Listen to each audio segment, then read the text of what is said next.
Okay. All right. Welcome, everyone. And we will call to order our Committee of the Whole for this evening and start by recognizing and acknowledging that we work, live, and play in the city of Port Alberni, which is situated on the unceded traditional territories of the Shuswap and Hupachesset First Nations. We do have an agenda in front of us. Are there any late items to add from council members? Seeing none, any late items from our corporate officer? Yes, thank you, Madam Mayor. If we could just add left turn, right turn as a delegation instead of as presenting with the report, just as the first delegation, if we could, please. Okay, so we will add that as item 1 and we'll move, as the first delegation specifically, we'll move BC Transit to item 2. Hope BC Transit doesn't mind. Okay, any other late items to add? Seeing none, would somebody like to move approval of our agenda with the addition? Moved by Councillor Mealy, seconded by Councillor Dame. Seeing no comments on the motion, all in favor? Carried, none opposed. And we have minutes from the meeting held at 6 p.m. on May 21st, 2024. Moved to adopt by Councillor Solda, seconded by Councillor Patola. Any comments on the minutes? Seeing none on the motion, all in favor? Carried, none opposed. And this brings us to public input period. This is an opportunity for members of the public to address the committee. A maximum of 6 speakers for up to 5 minutes each will be accommodated. And for those participating electronically, please use the raise your hand feature and we will call on you to speak in the order in which your hand appears. Would anybody like to speak today? Come on forward. And when you get to the microphone, if you could just turn it on and then just introduce yourself.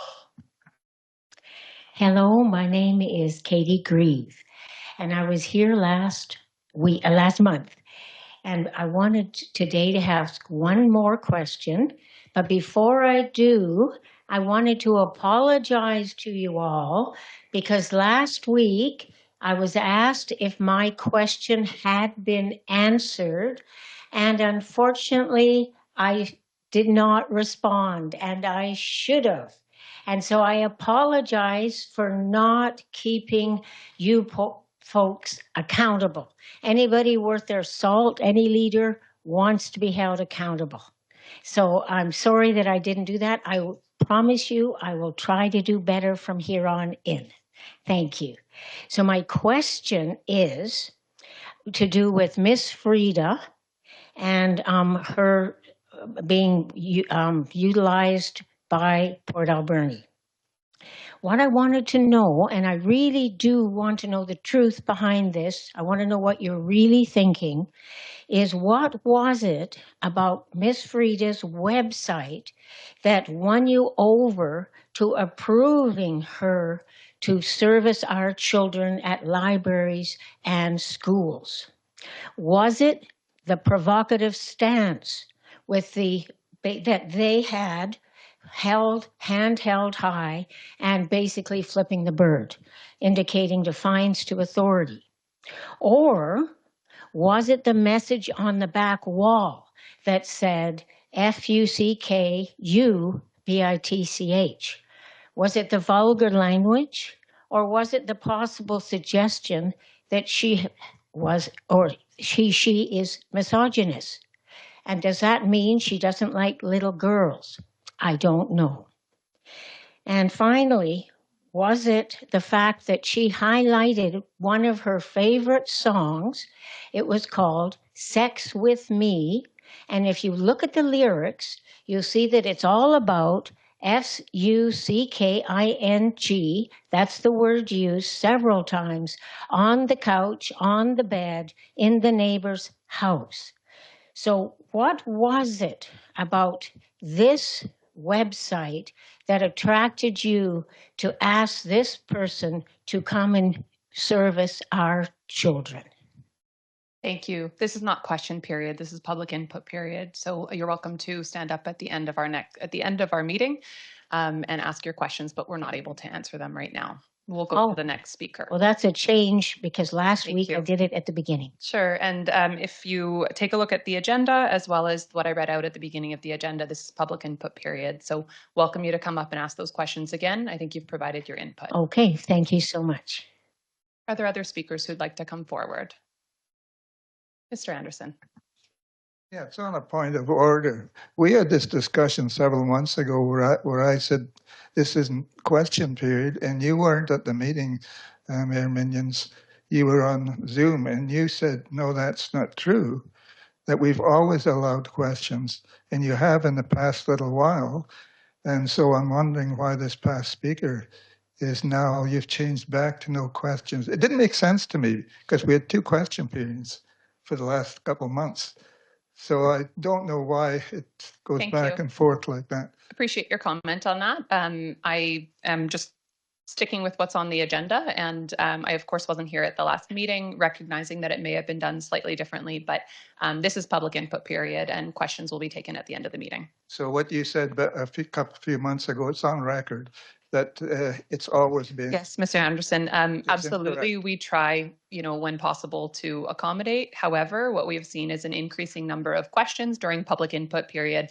It is for input. It is not an opportunity for back and forth. So just sticking to what's on the agenda. Thank you. So I have no problem. And again, this is not an opportunity for back and forth. So you're But I welcome have to sit no problem down. with you changing, going back. Thank you, Mr. Anderson. I'm just speaking right now, so if you could stop interrupting. I appreciate your point. This is public input period, and you are absolutely welcome to come up and ask those questions at the end of the meeting. Thank you. Are there other members of the public who would like to provide input today? Okay, seeing none, we'll move on to delegations. Item number 1, we have a speaker from left turn, right turn. Thank you very much. That's me. I will just share my screen for a moment. So yes, thank you very much for the opportunity to present. My name is Kara Wilkie. I'm the principal of the accessibility consulting practice with LTRT. And so I'm joined with my colleague, Haley Guino-McConnell, who together we worked with the city on this project.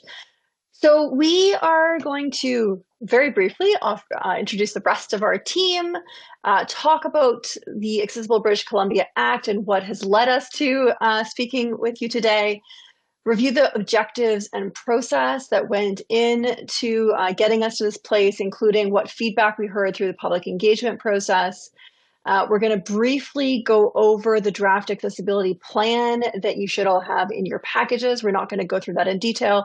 And then, of course, we're open to hearing any discussion or questions that might be there about the draft plans that are the draft plan that's presented before you. So as I said, I'm joined by my colleague Haley. We also did have our colleague Kayla on this project, Kayla Hunty. And we are working with a firm who have done accessibility planning processes and engagement for municipalities and broader public sector organizations across the country, including many in BC and on Vancouver Island in particular. So we, through the course of this project, were supporting the city to both meet some requirements under the Accessible British Columbia Act, but also I'll come back to some other parts of our goals in a moment. But the Accessible British Columbia Act came into law in 2021. Its goal is to remove barriers for British Columbians with disabilities in civic and social life. And it requires that various different entities, including municipalities such as the city, prepare plans on how they're going to prevent barriers and remove barriers for people with disabilities. And so those go into accessibility plans that need to be published. The legislation does include a number of different guiding principles throughout them, which were really central to all of our thinking throughout this project or throughout this engagement, which includes self-determination for people with disabilities, universal design, meaning thinking about all of the needs of various people in our populations, in our communities, when putting things together, inclusion, so including people as much as possible, adaptability, apparently that word was challenging for me, diversity and collaboration being all of the key principles in that.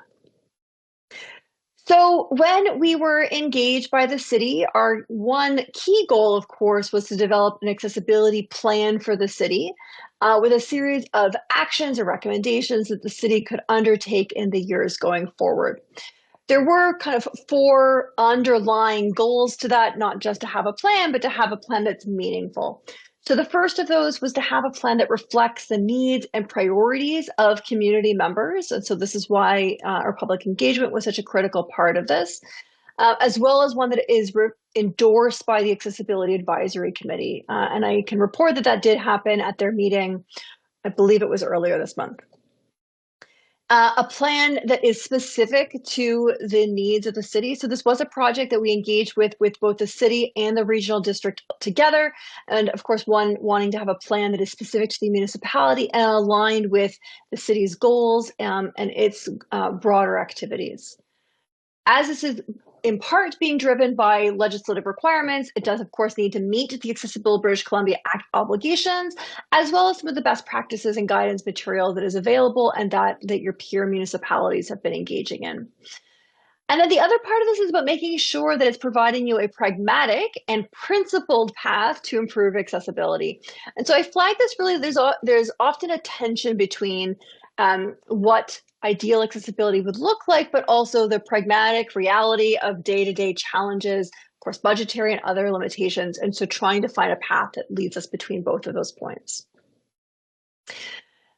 Throughout our project, we did public consultations, which was through a form of a survey that was distributed across the entire regional district, but of course, then also through the city.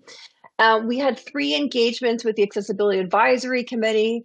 We reviewed some key documents from the city, both things that guide staff, as well as some of the other plans that are published that the city has adopted previously.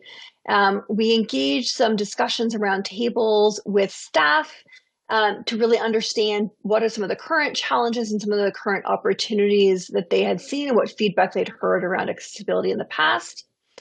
We brought our own knowledge as well as some published guidance around best practices for accessibility to really inform the rest of that, those activities, and then identified opportunities for improvement, identified barriers, and brought those forward for some staff consideration. As I said, we did the public survey.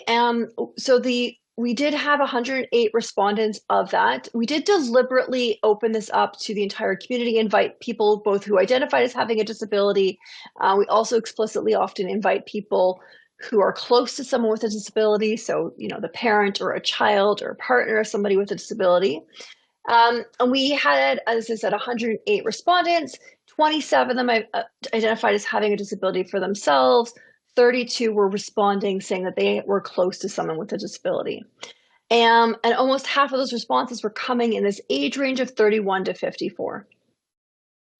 The major themes that came out through that public survey was around municipal facilities and infrastructure, so some opportunities for improvements in those facilities, outdoor spaces, so parks and pathways, wanting to see some improvements to accessibility, attitudes and perceptions, so some concerns around customer service and the responses that people were getting in municipal facilities, as well as transportation infrastructure, and these specifically being around sidewalks and parking concerns. I will acknowledge just at the outset that, of course, we always would hope for a broader response rate in any of these public engagements, but is really one of the key roles that then the Accessibility Advisory Committee can also play in trying to expand the perspective that you're getting throughout those activities, from the community.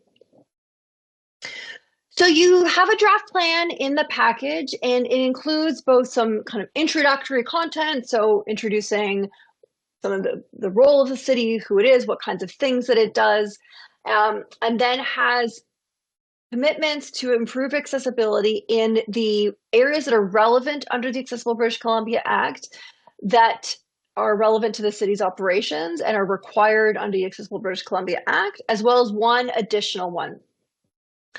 So those areas, there's a section under services, including emergency services, employment, information and communication, so that being technology, how meetings are conducted, how people are communicated with, transportation, buildings, infrastructure, and public spaces, procurement. This is often aimed at ensuring that you're not creating new barriers when purchasing new services or products.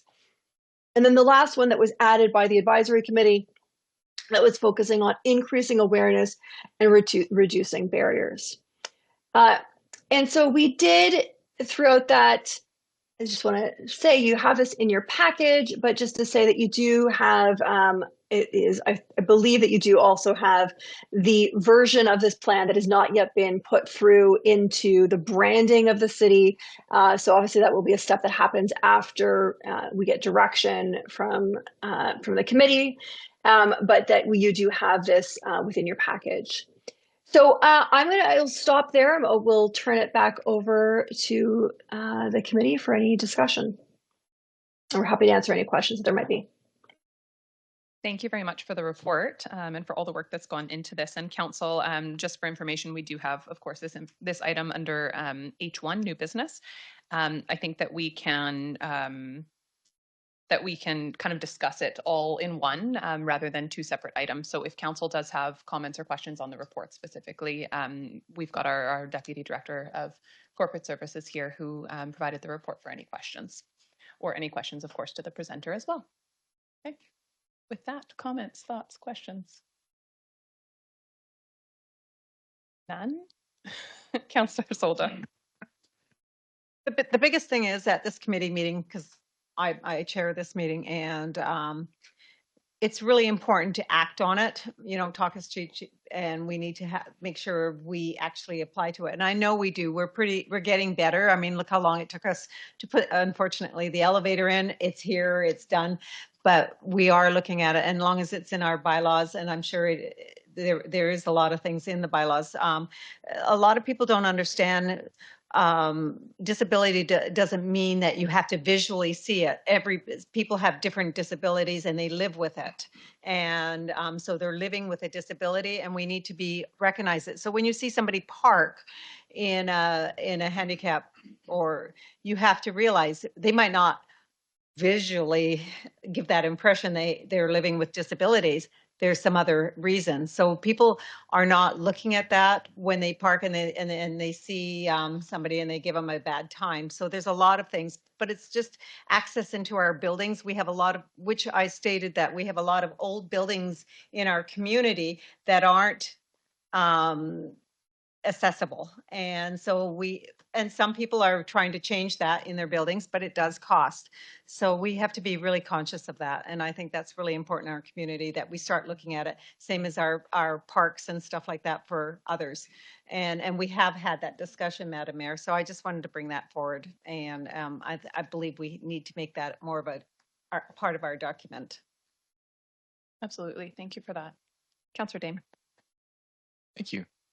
Yeah, I'm very happy to see this report. And as Councillor Solda said, I think now it's just important that we put it into action. I'd like to go ahead and make the motion, if I may. And I move that the Committee of the Whole recommend Council approve the City of Port Alberni Accessibility Plan dated June 2024.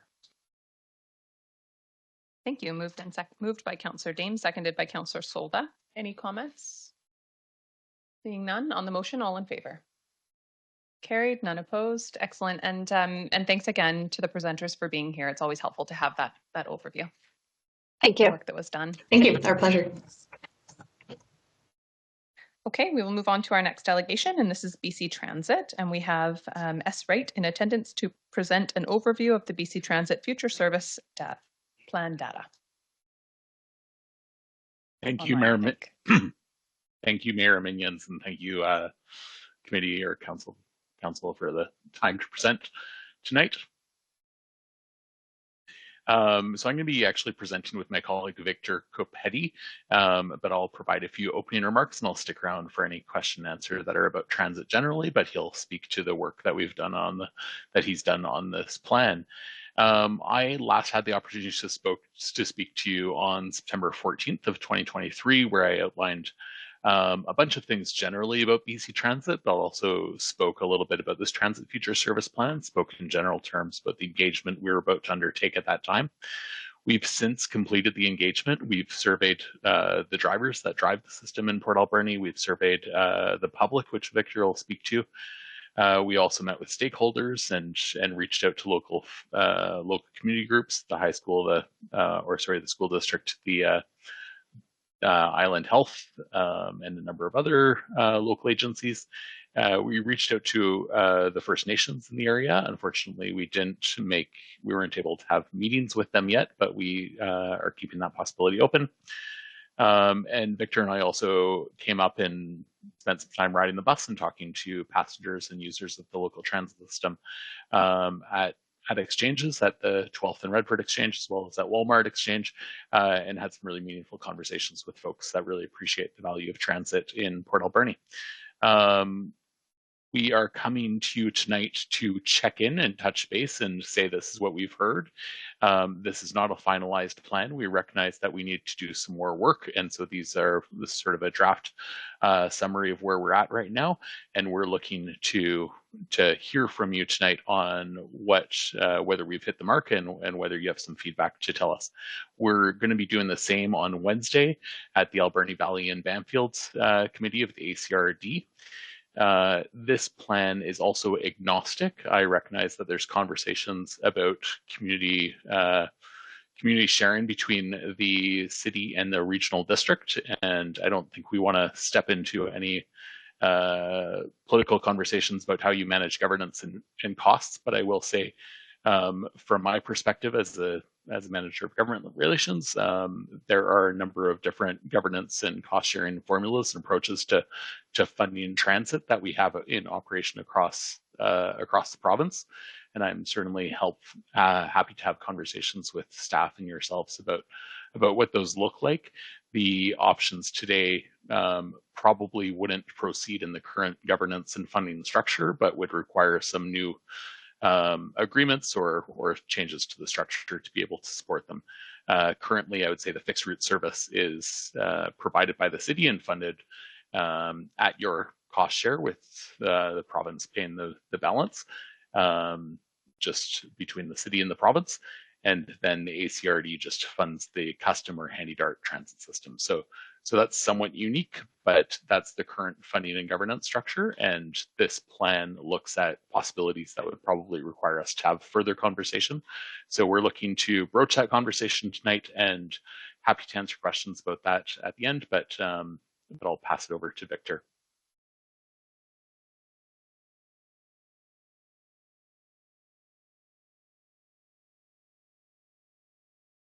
Thank you, Seth. Appreciate it. Okay, so as Seth mentioned, he last presented in September 2023, so there might be some familiarity with the Transit Future Service Plan, but just as a quick overview, it will be the guiding document for conventional transit in Port Alberni for the next 5 to 7 years. It's important to mention the conventional part because we are talking about our fixed route service. Handy-Dart has a slightly different expansion process. So for the goal for this plan primarily is to make changes and improvements to the current system, make it as good as it can be, and set Port Alberni up for the growth that is sure to come. We're currently in the engagement and draft priorities step of the plan, and that's what I'm going to be talking about primarily today. So one of the first things I did for the plan was gather as much data as possible on the Port Alberni transit system.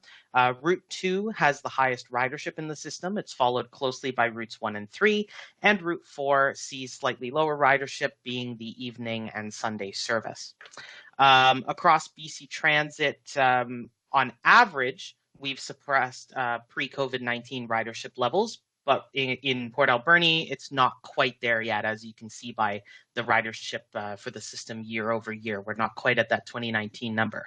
However, there are some positives to note here. We are steadily experiencing increases in ridership since COVID-19, and Port Alberni also, in terms of systems of similar size across the province, Tier 3 systems, Port Alberni experienced ridership just 9% below the provincial average in 2023. However, the system is 25% smaller than the average Tier 3 system. So factoring in system size, it's actually providing above average ridership.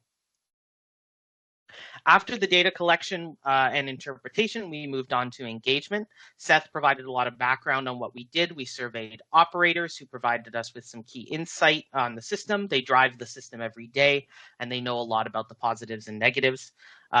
We also did a public survey, which had almost 500 survey responses, which was very surprising. And we also did some in-person engagement. We spent a couple days up in Port Alberni riding the system and speaking to people at bus stops as well. So once we got the results from the public survey, two things really stood out. The first thing was that less than 30% of respondents were transit riders. This was a little surprising to us at first because most of the advertisement was done on transit or through transit social media. And it actually meant that I ended up exporting two different reports. So I had a report for all responses, and I had a report for transit riders specifically to look a little bit closer at the data. We also had a really high percentage of respondents from Beaver Creek. 38% of all our respondents were from Beaver Creek, compared to 32% from Port Alberni. So I ended up having to export a third report where I looked at respondents specifically from Port Alberni to try to boil down a little bit more in terms of those responses. First, I want to talk a little bit about some of the overarching things that we did see, however. Service, we found, was extremely reliable according to respondents, which was great to see. We don't actually have any on-time performance data for Port Alberni yet, although we are collecting it at the moment. But it was nice to hear from riders that the bus tends to show up when it's supposed to show up. We also heard that the bus is never particularly full. There were some afternoon school trips that drivers identified, but for the most part, riders are able to get on the bus. There's room available, and they're not being passed up, which is very important. We heard from transit riders that the majority of transit riders did feel safe, but there were some parents that expressed safety concerns in terms of letting their children ride the bus on their own. So there's a lot of untapped ridership there if people under 18 don't feel safe riding the bus themselves. And so that's something we want to investigate a little bit more in the plan. So we also asked about regional transit expansion in our survey. Now, again, as Seth mentioned, it's important to note that any regional expansion would involve participation with the ACRD and some sort of cost-sharing agreement there. But we asked primarily about three options for that connectivity. The first one was an interregional connection to the regional district of Nanaimo. And this one saw an overwhelming amount of support in the survey. In terms of all respondents, we had a 65% yes rate in terms of would you want to see this connectivity. And if you'll remember from the previous slide, only 30% of our respondents were transit riders, which means that even people who don't take transit at all in the community were interested in this connectivity. And then when we looked at Port Alberni residents and transit riders specifically, that support went up to 90 to 95% yes. We also looked at Sprout Lake service. This one also saw some pretty high numbers in terms of support, a little bit lower across all respondents, but Port Alberni residents and transit riders were very interested in that connectivity. And then finally, we asked about Beaver Creek service. Again, we saw a large amount of respondents from Beaver Creek, and most of those respondents were actually not interested in seeing that connectivity. And then even when we dug a little bit deeper into what Port Alberni residents and transit riders were saying, numbers were decent, but not as strong as the Sprout Lake and RDN connectivity. So service to Beaver Creek was considered as one of the objectives of the plan, but we ultimately decided to remove it from this iteration of the plan due to the low support in the survey. So what is going to be in the plan? Well, using the data, the engagement, feedback from staff, outstanding objectives from any previous plans, feedback from stakeholders, we developed draft goals and objectives for the TFSP. It's important to note that these are draft. The plan is not written yet, and we wanted to bring them in front of council for a little bit of review and feedback. So in terms of the city of Port Alberni, some of the short-term objectives we were looking at were improving evening service. We heard a lot from riders that evening service, especially on weekends, isn't necessarily as frequent or as late as they'd like to see for businesses that are open later on those days. And we also were asked about providing service along Stamp Avenue. So currently the routes 2 and 3 both service Roger and 10th, and we identified a little bit of a service gap along Stamp Avenue. We also heard from riders and from transit operators that a lot of people do get off the bus to access businesses and places along that route, especially the mill. And so by diverting the Route 3 along that route, we don't necessarily take transit service away from any part of the community, but we're providing service to a part of the community where transit is a little bit lacking. We also have a few long-term objectives for the city of Port Alberni, improving on-time performance. Now, this one we had heard in the survey that on-time performance was quite good, but we are collecting data on it, and we want to make sure that the data backs up the response that we heard. And if it does, then that's fantastic. We don't necessarily need to put any investment into on-time performance specifically, but we would want to be sure. We also want to look at potentially increasing frequency along the Route 2 or investigating a more direct north-south route between major locations of ridership. We heard a lot of support for potentially creating a route that specifically services some of the high traffic areas in the community, and it could potentially work a little bit better in the current system. Being a pulse system, increasing service along Route 2 could mean that the bus just kind of shows up at the exchange and doesn't have anywhere to, like, riders don't have anywhere to transfer to if it's too frequent. However, Route 2 does see the highest ridership. So we would want to investigate both options and kind of see what would make the most sense for the community. There are also the goals and objectives related to the region. And again, it's important to note that this would involve participation with the ACRD, creating that interregional service between Port Alberni and the Nanaimo transit system. So not necessarily downtown Nanaimo directly, but potentially an exchange that's a little bit closer to Port Alberni. So like Parksville, for example. At minimum, we'd like to complete a feasibility study for this work to better understand the potential routing and the costs associated with that connectivity, but it's something that we heard overwhelmingly from residents that we should include in the plan. We would also want to look at providing service to Sprout Lake. Again, the feasibility study, or actually the feasibility study for that is complete. So if that were to be approved and funding were to be approved for that service, it could be implemented fairly quickly because a lot of the planning work is already done. And then finally, providing service to the Tashot First Nations. Providing service to First Nation communities is one of BC Transit's main mandates. And we're looking at some opportunities to potentially divert the Route 3 a little bit closer to the First Nation center, or potentially having the Sprout Lake service, should it come to fruition, service that community a little bit more. There are also some other objectives that we need to consider in terms of infrastructure, not necessarily the routes. So exploring options for a larger operations and maintenance facility. A larger operations and maintenance facility will essentially be required for any expansion that requires additional buses, as the current facility is maxed out. This isn't BC Transit's responsibility directly, as the facility is the responsibility of the operating company, but we would need to work with the operating company to ensure sufficient space for growth. We would also want to improve access to bus stops, improve amenities, pedestrian infrastructure, accessibility, those sorts of things. We heard a lot from the community that there are areas where we could improve. And again, it's not directly BC Transit's responsibility, but we want to include it in the plan for future development to consider. And also, as we're collecting some of our data for the system, we can target specific stops with high ridership to potentially improve the infrastructure there. Some of the other items include improving marketing and communications, trying to bring some of that ridership back to the system, the numbers that we saw in 2019, improving transit safety, especially for those youth under the age of 18. There's a very big untapped market for transit ridership there. If those youth do not necessarily feel safe riding on their own. And then finally, fare improvements in the system. So UMO is our electronic fare payment system. It's already in place. Better data from UMO is coming, and it'll hopefully improve ease of use for several transit riders, but we want to investigate any barriers or transit riding experiences that we could potentially improve as well.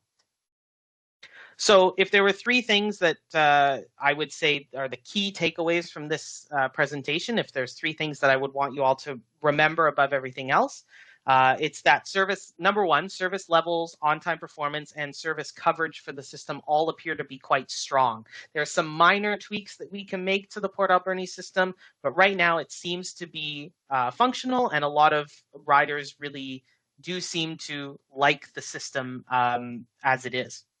The local system also has the capacity to increase ridership should development increase or population increase before extensive expansion is required. We still have a little bit of room to grow. However, any major expansion will require more buses and more space to store those buses. And then the third item is that there is a large amount of interest in regional connectivity, especially to the Nanaimo transit system. Again, we saw support much higher than we were anticipating, and very high support from transit riders, especially with that option for connectivity. So now I'd like to turn it back to the mayor and to council, and just kind of maybe have an opportunity for questions and discussion. I'm not going to ask these questions specifically, but I've kind of thrown them up on the screen there to give you an idea of what we were hoping to hear from council today, whether you feel that we were, if we identified our goals and objectives correctly, if there's anything that you feel is missing, anything that we should prioritize, and what you would like the system to look like in 5 to 10 years. So thank you all very much for your time, and Seth and I are happy to take on any questions you have. Thank you very much for all the information. I think that was incredibly helpful, and certainly very much in line with the information that I was hoping to get out of this. So I think I'll just start by saying I'm pleasantly surprised with the number of survey respondents. 500 surveys is a pretty strong turnout for an online survey, especially for something that when there's such a high percentage of people who took the time to fill out the survey who are not transit users. So that is fantastic. I will say that I know at the city we were caught off guard by the city a bit, or by the survey a bit, and I think once we were aware of it, we did make effort to share. If we could collaborate a little, more in advance of things in the future, then I think the city can really support in using our communication methods to get that survey out as well. But fantastic that you got 500 people as a start. I just want to really advocate for the interconnected or the intercity option, and really at least working forward with doing the planning for that to see if it is potentially viable for going forward. We're aware that you now can, I think, take a bus from Duncan to Comox, or if you can't, that last piece is in progress. And I know that, in talking to other mayors, the response has kind of been, it's a step. It would be better if it was all one line rather than having to, pay at different points and manage different schedules that don't necessarily align perfectly. But it's a fantastic step for people on the island being able to move around freely, community to community.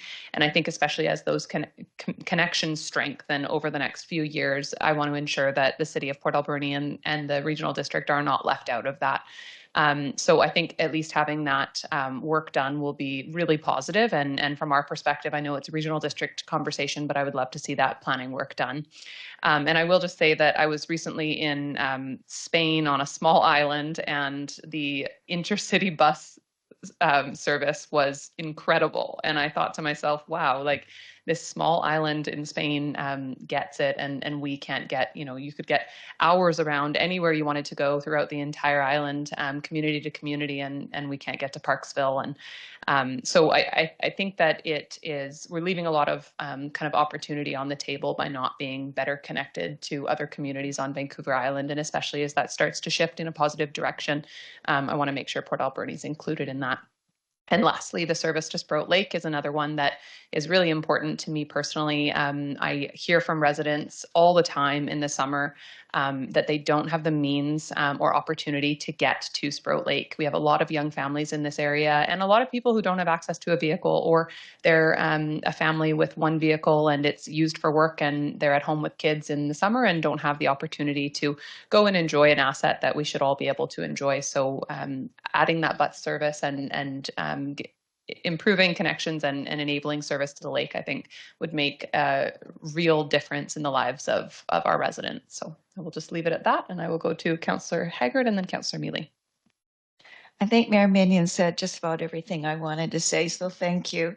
Another thing I will add, though, is last council term, the mayor and I talked to every single owner of hotels in our community because we were trying to talk to them about the MRDT, and every single hotel owner relayed to us that visitors to their hotels all ask for bus services to Sprout Lake. So it's not only important to locals and our families, but it's also a very important component in trying to help grow our tourism industry, which helps to create jobs and so on and so forth. And again, the transit to RDN is extremely important. We've been talking about this. I know we were talking about it last term. So I'm really looking forward to that component. If there's anything that City Council can do to help you, please let us know. Thank you. Councillor Mealy. Thank you, Madam Mayor. And thank you very much, Mr. Copetti and Mr. Wright. So I just have a couple questions. First, I noted in the first part, there was no consultation with First Nations to this point. Is that still something that, and I apologize, I guess what it should be is it should be done. It is, I would say it's very important, especially if we do go to the lake that talked about before, is a stop at the market. The Sechot Market is a key stop. So, and the bus does run through River Road, which is Hoopachessa First Nation as well. So if you haven't had consultation, you said you're going to go to the ACRD meeting on Wednesday. Is that going to be an opportunity, or is there other opportunities where you will be able to consult with our local First Nations? Thank you. Good question. Yeah, through your mayor. We have certainly reached out. We've sent a number of emails and made a few phone calls to connect with your local First Nations. Unfortunately, to date, we haven't been able to schedule a meeting, but we continue to work at this, and we will work through your staff and existing relationships to set something up. Whether we hope that we can incorporate something into the final plan that reflects their interests and their desires, but we recognize that First Nations don't always have the organizational capacity to meet with us and carry out all the engagement that they get engaged upon in the sort of timeline that Crown corporations and other agencies engage on. So we're happy to engage with them on an ongoing basis about how we can respond to their transit service needs. And certainly we have had some preliminary conversations with Sechot about the possibility of extending handy dart service to their lands, but and so we've queued that conversation up, and there's interest in that possibility, but we haven't talked about fixed route extension to service their community to date. Thank you. Councillor Mealy. Thank you very much, sir, for your answer. I really appreciate that. And yes, I'll reiterate, especially to our local First Nations through here, to reach out to you as well and have that conversation. I think it's going to be very important, especially in the next 5 to 7 years, we end up going out to the Sprout Lake. Like I said, proposed before was the market as a destination, and I think it would be advantageous for Sechot and Hoopachessa to be part of that conversation. The other one is the current route, the River Road route, which you have on your proposal here in the option one, the Stamp Avenue. As a person that does take the River Road bus every once in a while, I see a value in staying on 10th Avenue, for it is a residential area, Echo Center, ADSS as well, for where students can go NIC and walk up the road. So my only suggestion at this point, gentlemen, if it means anything at this point, would to keep the 10th Avenue loop and then extend down Redford and then into Stamp Avenue to cover as another loop, just to ensure that the residential area, especially the apartments, the schools, Echo Center, can still reach for the River Road bus and all the students that go up to ADSS from the north side of town. I appreciate the time, Madam Mayor. Thank you very much. Other comments? Councillor Douglas. Thank you, and thanks for the presentation. I just had a few really quick practical questions to make sure people know the answers to them as well. How much is a one-day fare right now on the buses? Go ahead if you guys want to reply. I want to reply, but I have a BC Transit pass, so I have to look it up because I don't want to say it's more or less than it is. But I can pull it up at my computer. Just bear with me for a second.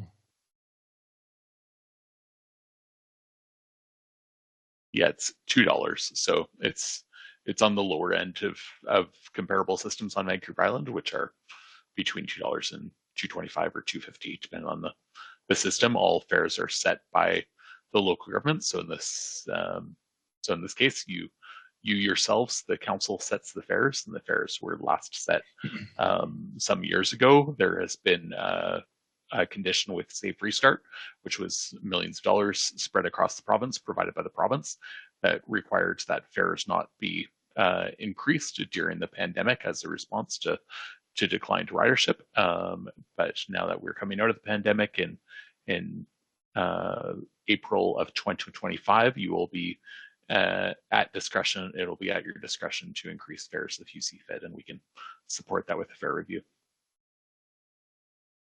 Yeah, thank you. So it's $2 for the entire day, unlimited ridership?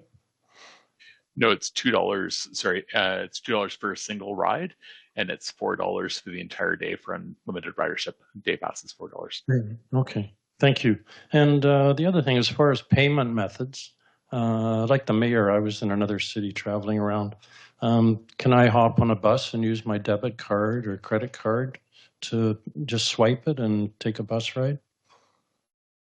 Yeah, and through the mayor, we recently introduced UMO fare payment technology, which is our card, like the Compass card in the Lower Mainland, to allow people to pay electronically. So you can pay using the UMO app or using a UMO card, and you can get it at a number of vendors, from City Hall to ACRD office to London Drugs, places like that. And that enables you to pay with that card. Currently you can't pay with a debit or credit card, but we're working on that, and that's about a year away. There's some complexity in negotiations with Moneris, which is the technology company, but we're working towards that. Okay, thank you. Yeah, and I noticed we were talking about regional district areas such as Sprout Lake and Beaver Creek, but heard no mention of Cherry Creek. Has there been no outreach from them or towards them about service? Yeah, through preliminary conversations, we didn't hear a lot about desire from Cherry Creek residents, but I might pass it over to Victor to see if he identified any response from Cherry Creek residents in terms of the actual survey responses. Yeah, absolutely. In terms of the actual survey responses, I think responses from Cherry Creek were relatively low. I also didn't see a lot of comments surrounding transit service to Cherry Creek. However, we didn't necessarily ask about that connectivity specifically in the survey. I'd have to dig out some of the responses here to see whether or not there was, but from my initial review, I don't recall a lot of comments on it. Okay, thank you. And just one more. Is it accurate to say that all buses now can accommodate bicycles and or wheelchairs? Yeah, and through the mayor again, I would say that every bus in operation in Port Alberni on a regular day, barring mechanical issues that might arise, is equipped with a bike rack, which can accommodate two bikes. Those are first come, first serve. We do sometimes have issues with a couple things with electric. Increasingly, people have e-bikes and they need to remove their batteries for safety.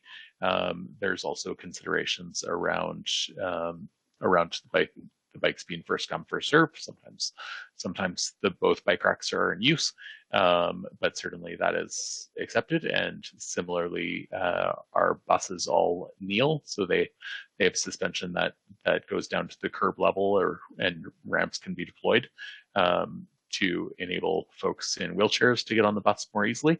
And all of our buses are equipped with apparatus to secure wheelchairs, and most buses can accommodate 3 wheelchairs simultaneously. So indeed, bicycles and wheelchairs are not allowed and enabled on our transit system. Thanks for those answers. Thank you. Any other comments or questions from council? Okay. Councillor, we don't have a motion here. This is just for information. Okay, well, I want to really thank you for coming today. This has been really helpful. And actually, I guess my final question is, do you have another planned presentation at the regional district, or is this one, it is coming up? Okay. Councillor Haggard's telling me you're coming to the regional district this week, so that's wonderful. I think these conversations are really helpful as we continue to move improvement of this service along. So thanks for doing this and for being here today. Thanks. Thank you very much. Okay, council, we will move on to staff reports. Item number 1, we have quarterly departmental reports from corporate services. Thank you, Madam Mayor. Just an overview really quick of the department. We include legislative services, communications, and bylaw and community policing, as well as community social development. And I'll speak to the just the legislative services and communications piece, and then I will turn it over to Mary Claire to kind of speak to the community social development side and bylaw enforcement update. I also have Sonia here as well if there's any questions regarding communications. So the department really has been maintaining fairly consistent levels with regards to meetings, council meetings and stuff. We of course have a regularly scheduled amount of regular council meetings as well as committee of the wholes. And barring, the only difference really for this quarter has been that we don't have to do the financial planning process. So there's been a slight reduction in meetings because of that. So that's 6 regular meetings, 1 special meeting of council in addition to that, and then 3 committee of the whole meetings. As far as council resolutions go, over the last quarter, which isn't quite a whole quarter, obviously, but we've had 75 new directives from council with 25 resolutions that are still outstanding that have been included as part of the report. As far as the communications piece, very consistent as far as the amount of newsletters going out or City Connect advertisements and the City Connect newsletter as well. We've had a number of media interviews. 8 was the last count. Of course, there might have been a few more than that just with recent events. And just kind of a quick budget overview. It's just been included there as part of a 50% kind of portion of the year is what we've benchmarked it at. So there are some areas that look like they are over. Some of that is due largely because we've front the year with some things like memberships and advertisements. There's been a few more ads that have gone in at the beginning of the year just with the financial process. So we do expect that to kind of balance by the end of the year. The one item that's kind of outstanding that is abnormal is under the contract services. There was a very late from 2022 invoice that we received that put us essentially quite over. So that was kind of an unexpected spending. So we might have to make some adjustments later in the year to accommodate that. Yeah, and then for now, I'll turn it over to Mary Claire to speak to the community social development side.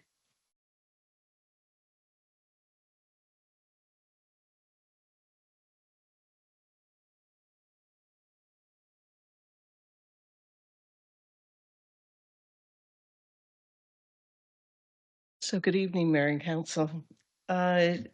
With the community safety and social development, we have 3 sections. I'll first talk about bylaw, community policing, and social development. With bylaw department, we are operating still with 1 bylaw officer, although Since we've been able to actually manage to have manage a number of calls and actually do some really, I would say, some very interesting work in the sense that one of the things that we're finding a lot of success with is working with partners. An example of that is working with the RCMP recently on an abandoned vehicle. The bylaw officer was able to find out who abandoned the vehicle and who it was actually registered to. Then had a conversation. It was actually a mom, and she was able to have a conversation, and we were able to have that towed, not to the expense of the city, but it was about a relationship and working with the RCMP to actually problem solve and not just say, oh, we have an abandoned vehicle, we have to deal with it. It was on city property. So that takes a lot of work, though, all those kinds of calls. We've had a number of calls for people that are encampments. And mainly what we do is we work with the outreach workers. And the outreach workers generally know the individuals. And if they don't, they're very skillful in working with them. So we've actually been quite successful in really maintaining and building those relationships. And in fact, we often get the calls back and forth. They are time consuming, but those have been two really good success stories for our area. We're continuing to operate at priority 1 level, which is violations affecting public health and safety, just because we're operating with the one bylaw officer. Turning on to page 22 of your report, you will notice that we have a number of outstanding fines. And those are largely due to the remedial action requirement. So that's why there's such a large amount there. So that's about all I want to say about bylaw, and certainly, any questions you might have, I'm happy to entertain. Moving on to community policing, one of the successes that we had in this last quarter was we did an environmental scan of several communities that operate community policing programs and deliver community policing programs. The feedback we got was that people were quite interested that we were actually doing this, because a lot of what we're grappling with our community policing program and our community safety, other communities are also grappling with these questions, particularly when we get into things like talking about having more of a presence on the street in a walk team. So what the community policing environmental scan told us was that the majority of funding comes from municipal tax dollars, although some of the funding comes from partnerships or grant funding, I found that an interesting concept. We are delivering 13 of 19 core activities in the overarching community policing program. So this is a structured RCMP program. 2 communities reported having actual walk teams in existence, Nanaimo and Revelstoke. Nanaimo has the walk teams through the community safety officers. Of those, 2 others are considering having community walk teams and community safety officers. 6 reported having clean teams. We have a clean team here in Port Alberni offered through the CMHA, and they have a clean team that goes out and cleans the areas. In fact, we were just in contact with them today. Several of the communities asked if they could see the results of the survey afterwards or the environmental scan. So this was just the beginning to actually start to inform us and then help us with our decision making as we move forward on the program. So one of the things that the community policing manager did was took a look at the existing program and how we could actually expand it and have an enhanced version of not just a drive-through or a drive around, but have a drive around followed by a walk around, and introducing themselves to the business community, to residents, just to having a presence. And so that's become a normal part of our business now. So that's a modification of a program, and we were one of the first communities to do that. You see there's a number of different statistics, of the 1,200 plus volunteer hours that the 25 volunteers performed. We were able to recruit one volunteer. We're always looking for more volunteers. And so you can see on page 23 all the various hours and statistics that are associated with the delivery of the community policing program. In social development, what we did in this last quarter was we delivered a gap analysis workshop. We call it a continuum of care gap analysis. And really it was a gap analysis to determine where are the gaps in services in several key areas. And we had a number of participants that came to the workshop. And an outcome of the workshop was we have agreed to create a coalition. And the Continuum of Care Coalition will be meeting next week for our first meeting. And we will meet quarterly afterwards. This is the first coalition of this kind in our community. The second outcome from the gap analysis workshop was a draft of an action plan. So what we heard from people, we created an action plan. That will be the first item on our agenda at the coalition table. Did we capture it accurately? Is this the way we want to go? And how do we start looking at short, medium, and long-term actions? The second thing that occurred during this quarter was the launch of the situation table. The situation table is really a rapid triage table of all services, and it's interventions for individuals one-on-one. The training will happen over the course of the summer for the mentors. The mentors then train the actual table participants. And we have 7 mentors that have stepped up. We will do all of the training over the course of the summer. And just as a reminder, the situation table was a grant that we received to the city in 2022 from the Minister of Public Safety and Solicitor General. Several of the other key action items that occurred where we've been talking to BC Housing on housing situations. We were working with Island Health on stabilization beds, and those discussions are still ongoing. Our budget for bylaw services to date is $335,000 approximately. And that includes bylaw services, enforcement vehicles, and the public safety building. The total expenditures are $360,000. That's because we've had the contract for the security at the port pub. It fell into that area. It wasn't a planned budget item. The community policing budget is on track. It's the budget's approximately $158,000, and our expenditures are about $58,000, so about half.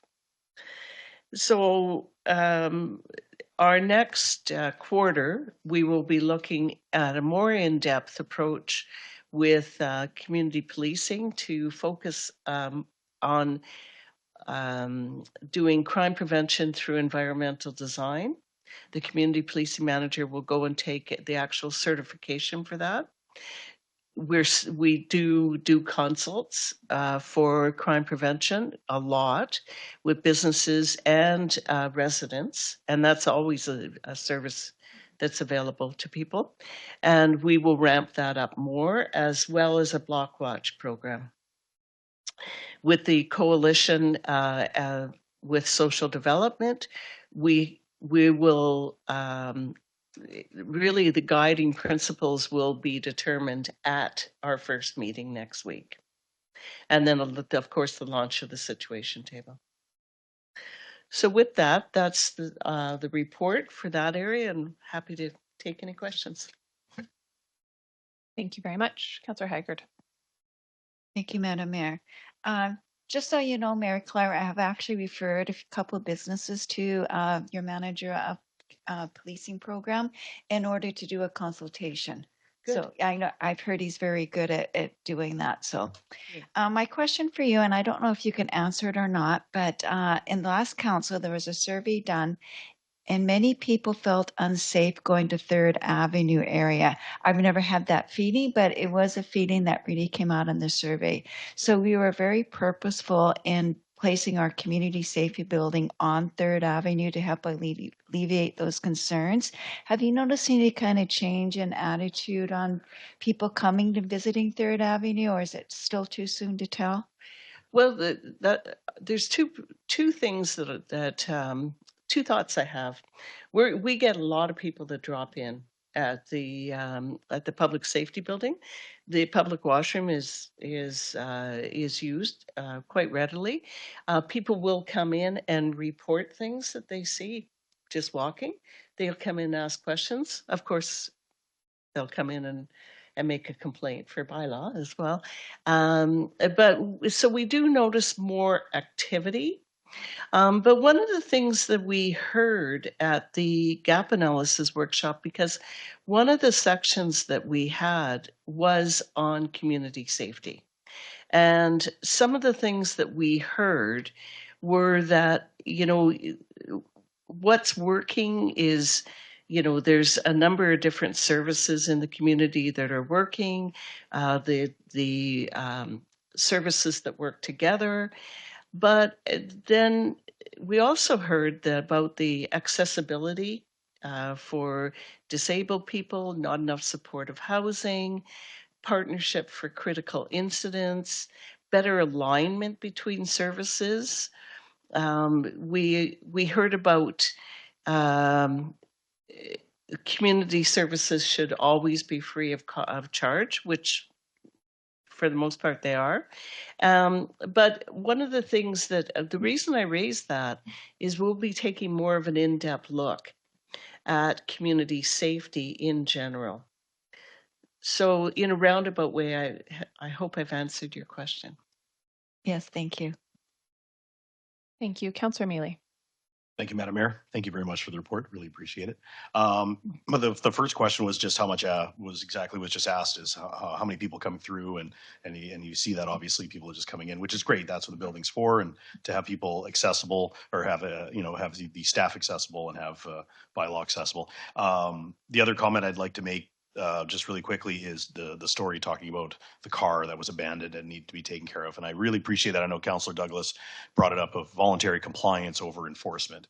And you talk about relationships, and I really love hearing that, because a little bit of heart and compassion of the relationships, and you can take care of it with people with voluntary compliance rather than just strictly getting down to business, towing them, and then letting somebody else figure out. So I really appreciate that approach, because it's that we are still a community with a heart, I'd like to think, and that's part of it right there. So just to allow people to figure it out and have those relationships. So I really appreciate that. So thank you. Thank you.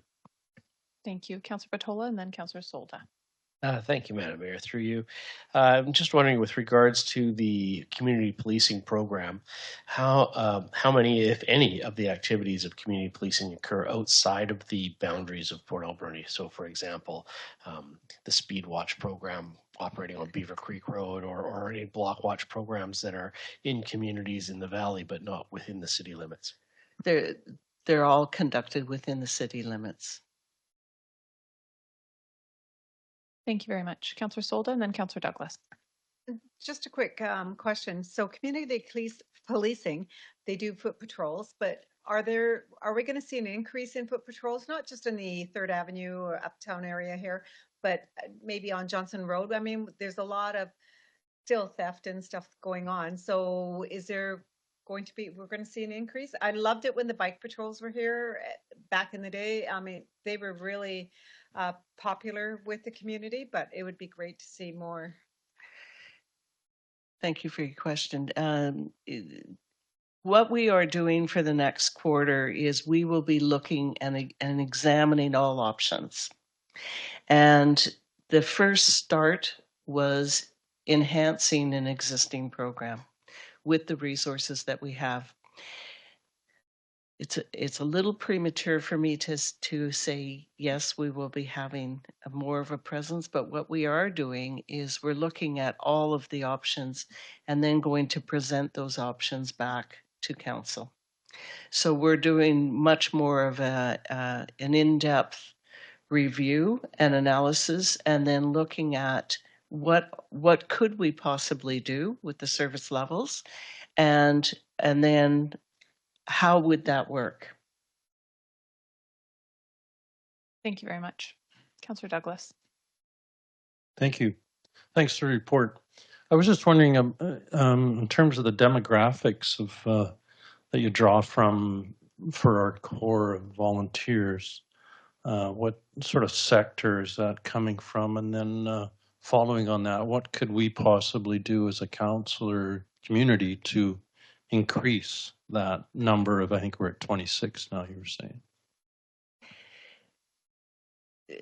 The demographics that we're drawing from right now are typically retired individuals who have time. We do have some that are working individuals, but they're not able to devote as much time. So I would say the core are retired. As far as what you could do, it would be to help promote volunteerism. And the people that participate as volunteers get a real sense of community. They're not only meeting individuals that are like-minded, they're doing things within their own community to make it safer. And so there's a real strong passion for the individuals that are participating. But do we need more? For sure we do. In order to expand any kind of program, we would certainly need more volunteers, and probably look at a different demographic as well, especially if we look at different options. Yeah, thanks. Just to follow up, yeah, that's what I was wondering about, is if we could change or, enhance the demographics, particularly if somehow we could maybe link up with youth in, a high school program where we're sort of doing two things at once. We're also helping educate the younger people to get into that sort of community mode of safety and enhancing safety and that sort of thing. So I was just wondering if maybe we could explore this. Possibly this has been done in some other communities that we could find a model for, or possibly, work on developing something here over the next period of time. Thanks a lot. Thank you. Councillor Mealy. Sorry, I just want to add on to that, and we do have a school district trustee with us tonight. So, but perhaps just partnering with the high school and offering credits for volunteering for the community policing and stuff like that. I think, especially for graduation credits, that'd be great, and just have the youth out there. Also, too, a part of your report was communication through social media as well, and it's been great. Love it. It's been amazing. Been just watching it and sharing it, it's great. So maybe there's another opportunity as well for the community policing program to be advertised through Facebook and Twitter and through the City Port Alberni's pages. So thank you. Thank you. Thank you. I just want to follow up finally on public safety aspect of this and of the report, and recognize your department as one of the many departments within the city, as well as the large number of service providers and community groups that supported the transition of the Port Pub and the residents who lived there and looked for alternative housing. for those residents in a very challenging, very short amount of time. I have been hearing from residents that are concerned about where some of the Port Pub residents have been moved, and increase in I think public visibility of drug use in public spaces. Certainly some concerns about increased crime, although I'm not sure if that is kind of documented or just a perceived feeling of lack of safety where there maybe wasn't before. I'm wondering if we have seen an increase in reports to our public safety building around kind of new areas as a result of that move, and or like, have we had an increased number of calls with people reporting things like drug use in areas, or reaching out for help with these types of situations? With regards to displaced individuals from the Port Pub, what we were hearing as of late last week was a couple of residents that were not able to be offered any type of shelter. And there were 2 individuals that the outreach teams were tracking on a daily basis. Our role within bylaw services is anytime we hear anything, then we immediately reach out and to validate the information, because quite often we don't necessarily know.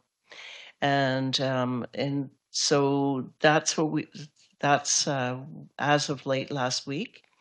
With the increased drug use and crime, I'm not aware that has changed as a result of people being displaced.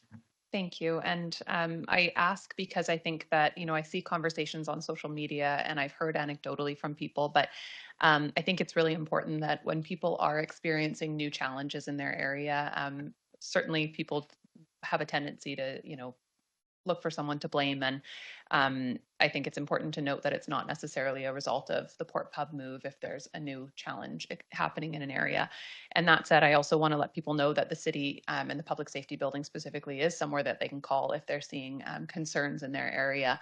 And our citizens on patrol and other public safety teams that we have are a great resource. So the area that I'm hearing specifically about is kind of the Upper Echo area around in the neighborhood of Woods School, which obviously is always a concern when there's an elementary school in the vicinity. And there's some conversation going on social media about some really specific areas in that neighborhood right now. So just bringing it forward, I think it's important that we don't jump to it being a result of the Port Pub move, or necessarily people that you may want to assume that it is to do with, but if you could kind of note that and just engage with our public safety team on it, I think it would be valuable. And just from a community perspective, I want to encourage people to feel free to reach out to City Hall and to the public safety building when they are experiencing concern in their area. There's little that we can do if we're not aware, but we do have some great resources who work in public safety, and obviously liaising with our CMP as well to proactively look for public safety improvements when people are experiencing challenges in their neighborhoods. And with that, I think that's all. Thank you very much for your report today, and Council for all of the engagement on it. And would somebody like to move receipt of the corporate services review? Thank you. Moved by Councillor Mealy, seconded by Councillor Patola. All in favor? Carried. Thank you. No correspondence tonight, so we'll move on to new business. We've already handled item number 1, so we will go to item number 2, Parks, Recreation and Culture Fees and Charges Bylaw. Welcome, Willa.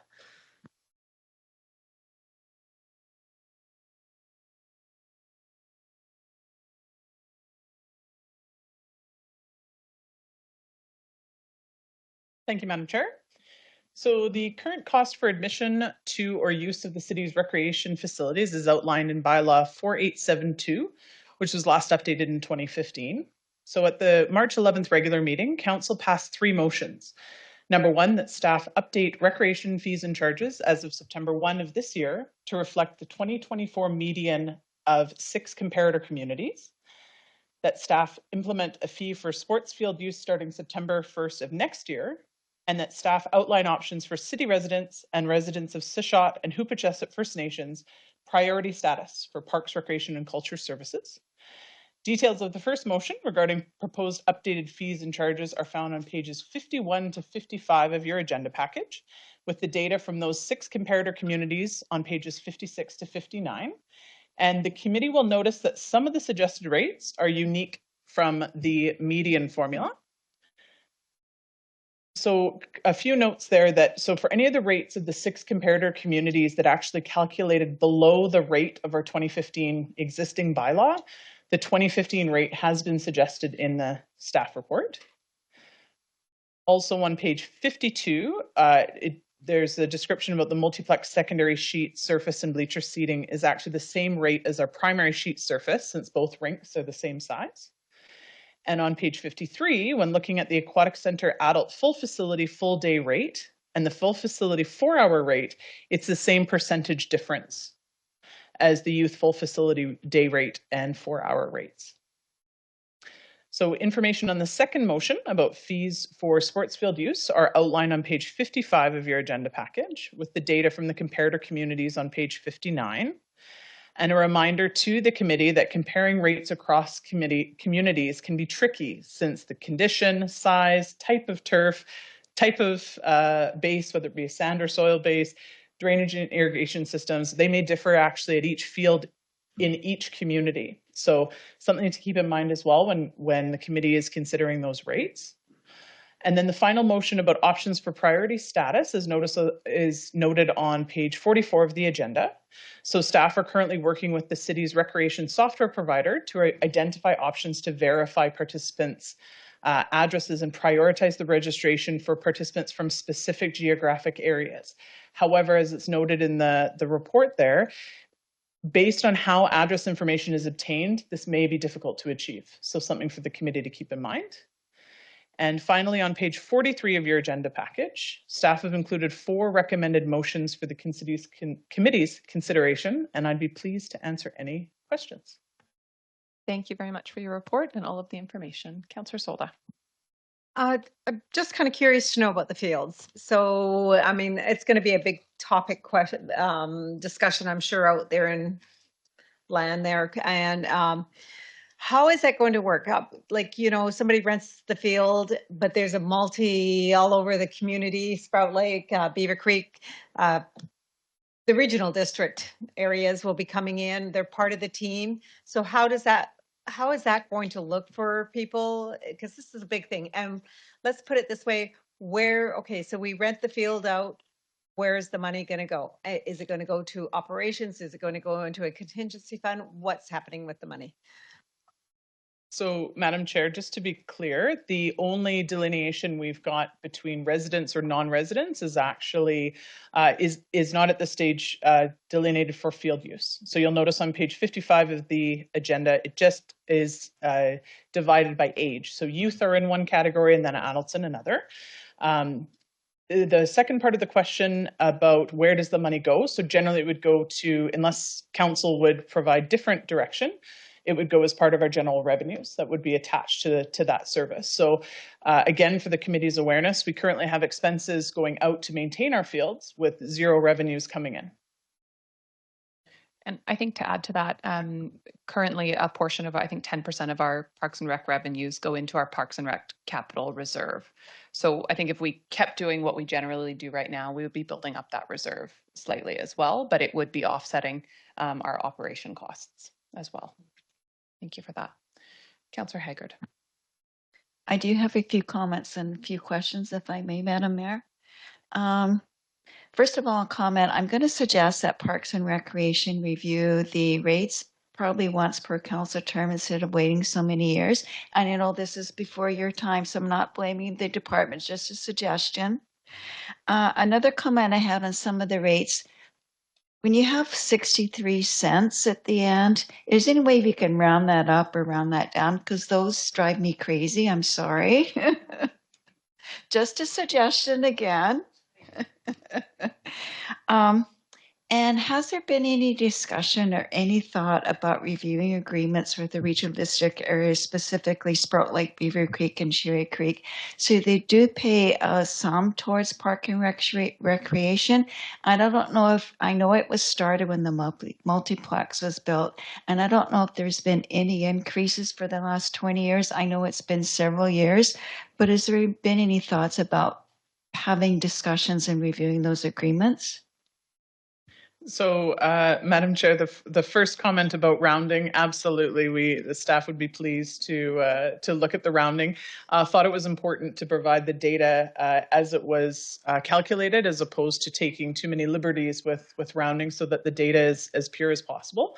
And staff would agree that except trying to distribute small portions or handfuls of change is frustrating for everyone.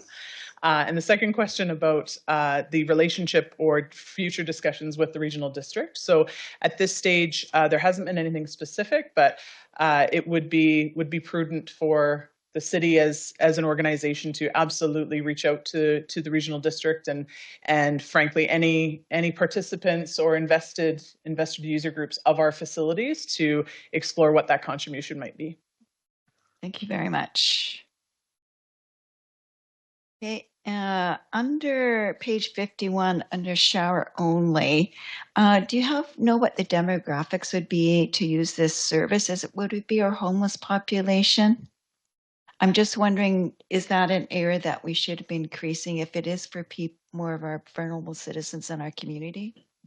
So, Madam Chair, there's two different things here when we talk shower only. So typically, oftentimes when folks are, say they're folks that come to town, they're camping or they're working in the bush or that sort of thing, and heaven forbid they don't want to enjoy the swimming pool and the sauna and the hot tub and all those amenities. They're just looking to shower. That's the purpose of this rate that's outlined on page 51. The other discussion that staff has not had with generally with council is that we actually offer an opportunity for vulnerable members of our population to access our facilities for free. So meaning we work with local service providers, we identify folks in residents in the community that could utilize that service, and we actually have specific shower passes for those folks at a variety of facilities. So I think it's important that we don't necessarily shout from the rooftops the other services that the city provides. At the end of the day, we take care of our community as best we can. That's fantastic. That's an awesome answer. Thank you. On page 52, primary sheet service only, I noticed there's a decrease since 2015. I was wondering why that was. So, Madam Chair, two notes there. So first of all, primary sheet versus secondary sheet, you'll notice they're not used the colloquial terms of Weyerhaeuser and Coulson. So that we're looking at it, the space specifically as opposed to what a sponsor name might be. As far as the rates, that the decrease is based on what the median rate of the 6 comparator communities. So what that means is that when you go further down and look at those comparator communities, they actually came in lower than what our rate is at this point. Thank you. And then just a couple lines down, primary sheet service only nonprofit. The nonprofit rate is higher than the regular rate. Is there a reason for that? Are you, Councillor, are you referencing the 2015 versus the 2024? So the increase from 593 to 1943? Yeah. Sorry, if you look at the regular rate, 1,1875, but the nonprofit rate is 1943.20. Yes, so we'll have to go back through and see what that discrepancy is about. Just a couple more, if I may. I think you mentioned this in your presentation, but I missed what you said. On page 53, the full facility for full day for public and local nonprofit and religious, political, and non-local, they are going to be the same rates. I was wondering why that would be at the same rates. They're the very last two lines on page 53. Yes, so just based on the so looking for some continuity there. Again, we can look to adjust those rates as well if needed. Thank you. And just another comment for skate rentals for ice and also for Glenwood. I notice those are going up, and most of the people use that are youth. So, and we're trying to encourage youth to use our facilities. I'm wondering if maybe we could look at, or I know you use the medium rate, but if we could maybe look at just keeping those lower, just so we can encourage our youth to come out and use the facilities and encourage them to exercise and all that fun stuff, because we want to keep the rates. I think our intent here is to keep the rates as low as possible for our youth. But just a comment. Thank you so much. You bet. And also just bring the committee's attention to the bottom of page 51. So in the spirit of engaging our young folks in recreation. So there's this a new aspect of the 2024 bylaw that staff would like to see implemented is the Get Active, Stay Active Pass. So we know that youth are the most difficult generation or demographic to have participate in recreation. And so as it's outlined there on page 51, speaking to unlimited drop-ins and 20% off all registered programs. And that idea is that that would be an annual pass January to December. So it wouldn't be a prorated pass if you bought it in September, but that idea of how can we reduce barriers so our local youth can participate. Fantastic. Thank you so much. Great. And just to clarify for everyone, the mayor has stepped out for a moment, and so I'll be acting chair for a brief period of time here. Councillor Patola. Thank you, Mr. Chair. So following up on that, getting youth active, I see there's a suggestion that there's a waiver for sports field rentals for minor sports. But there's not a similar waiver for Glenwood Center or for ice fees. Is there a rationale for that?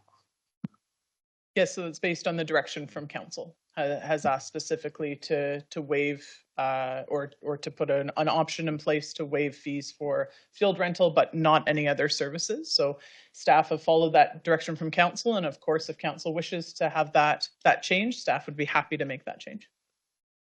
Thank you. And then I didn't see a definition in the definition section for what is a sanctioned Alberni Valley Minor Sports Association. Who is going to be in charge of determining the sanctioning of these potential renters? So on page 50, 1.3.7 user group types, local nonprofit organizations would be typically, that's what would be captured with local associations, which be the registered nonprofit or charitable organizations. And staff have noted the being specific that they're located in the Alberni Valley. So again, in the spirit of promoting or assisting or reducing barriers for local organizations, staff have specified it to those organizations that reside in the Alberni Valley versus those who may come from out of community. So I would consider that minor sport organizations would fit in that local nonprofit category. So the definition of sanction then would be some organization that's nonprofit? Correct, yes. And then just to follow up on that a little bit more, the definition of local or non-local organization and also the references in the 4 recommendations have to deal with organizations in the Alberni Valley. How is the Alberni Valley defined? So typically the Alberni Valley would include the electoral areas in the regional district plus City of Port Alberni proper is the definition as outlined in the current suggested update to the bylaw. The committee will note that there are no definitions. There's no really preamble as part of the existing 2015 bylaw. It's the one pager you'll see in the report, and then it jumps right into that schedule of fees and charges. So this is the start of definitions, and if the committee or council would like to see something delineated more clearly or changed, of course, staff are happy to do that as well. Oh, hello, Madam Mayor. I have one more question, if that is appropriate. Thank you. Actually, I have 2. So the recommendation with regards to sports field rentals for charitable events. that ensures 75% or more of the proceeds generated by the event remain in the Alberni Valley. How is that 75% retention rate going to be determined? Is there going to be an audit of each charitable event's income and dispersals? So, Madam Chair, on page 43 of the agenda package, item number 3, under the third recommendation there. So the direction from council was that looking to provide an opportunity for charitable events, and it was left open-ended. So staff, under the spirit of what staff were thinking council was looking for as some majority of dollars to stay in the Alberni Valley. Of course, if council or the committee would like to see something different, we're happy to take that step. As far as the mechanism of how we would ensure that 75% be retained, yes, staff would suggest that there would be some sort of auditing process. So the purpose of the 75% again is a placeholder to ensure that the majority of revenue stays in town, so that was staff's understanding of what council's looking for, so that there's some sort of mechanism that those dollars stay in community as opposed to support shareholders that reside or programs or beneficiaries that reside outside the valley. Thank you, Madam Mayor. That excellent answer. And my concern is not so much about the intent of charitable funds, but the addition of extra work for various departments of the city. And finally, Director, you began the presentation with saying that your review of the 6 other communities is not always accurate, particularly with regards to sports fields, because there's different fields of different types. And I applaud that, because I feel that although it's useful to know what other people are doing, it's not useful just to blindly follow them. And so just because other communities are charging what they charge, that shouldn't be the final determination of what is appropriate in Port Alberni. And I'm wondering if there is an opportunity to do a cost recovery relative cost analysis to understand what it costs to keep our fields up, and then how much of that cost should be supported by taxpayers and how much of it should be supported by users, and have a proportionate determination, therefore, of what the rental fee should be. So, Madam Chair, if I may, absolutely, cost recovery models are a mechanism that other communities may use for that exact purpose. Of course, the exercise in this case was speaking to comparator communities in our area. But of course, if council would like to see a shift to more of a cost recovery model, so a percentage of the costs or the expenditures in order to upkeep facilities or fields or any of those sorts of things, we'd be pleased to look at that.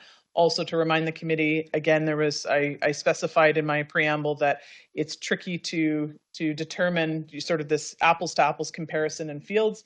It is very much the same that there is only one hemlock room, and that exists at Echo Center. And so, the specific square footage of a space, the available bleacher space in the multiplex, on and on and on, again, is very, very difficult to look at facilities or any of the aspects of fees and charges based, consistently across communities. Council will also, the committee will also notice that in the definitions, we've considered golden age participants at 75 years old. And so those individuals that are 75 years and older are welcome in our facilities for free, much like children under 5 years. And so that is one example. We respect our participants differently than other communities do as well. So again, just a caution for the committee that it is very much a diverse set of criteria, and nothing is simple to compare. Thank you very much. Just following up on Councillor Patola's question, do we have, I guess, how much work would it be to put together a bit of a cost recovery? I would imagine we separate out what we spend on maintenance of these fields. And I know that our capital improvements have been more recent, and so we don't necessarily even need to take those into consideration, I would say, in the operation aspect of it. We could view capital and operations separately, but I'm curious if we have pretty consistent number of hours for fields booked per year, if it would be reasonably simple to put together cost recovery, or if that would take some time. So, Madam Chair, everything takes time, of course, but happy to pull those numbers together.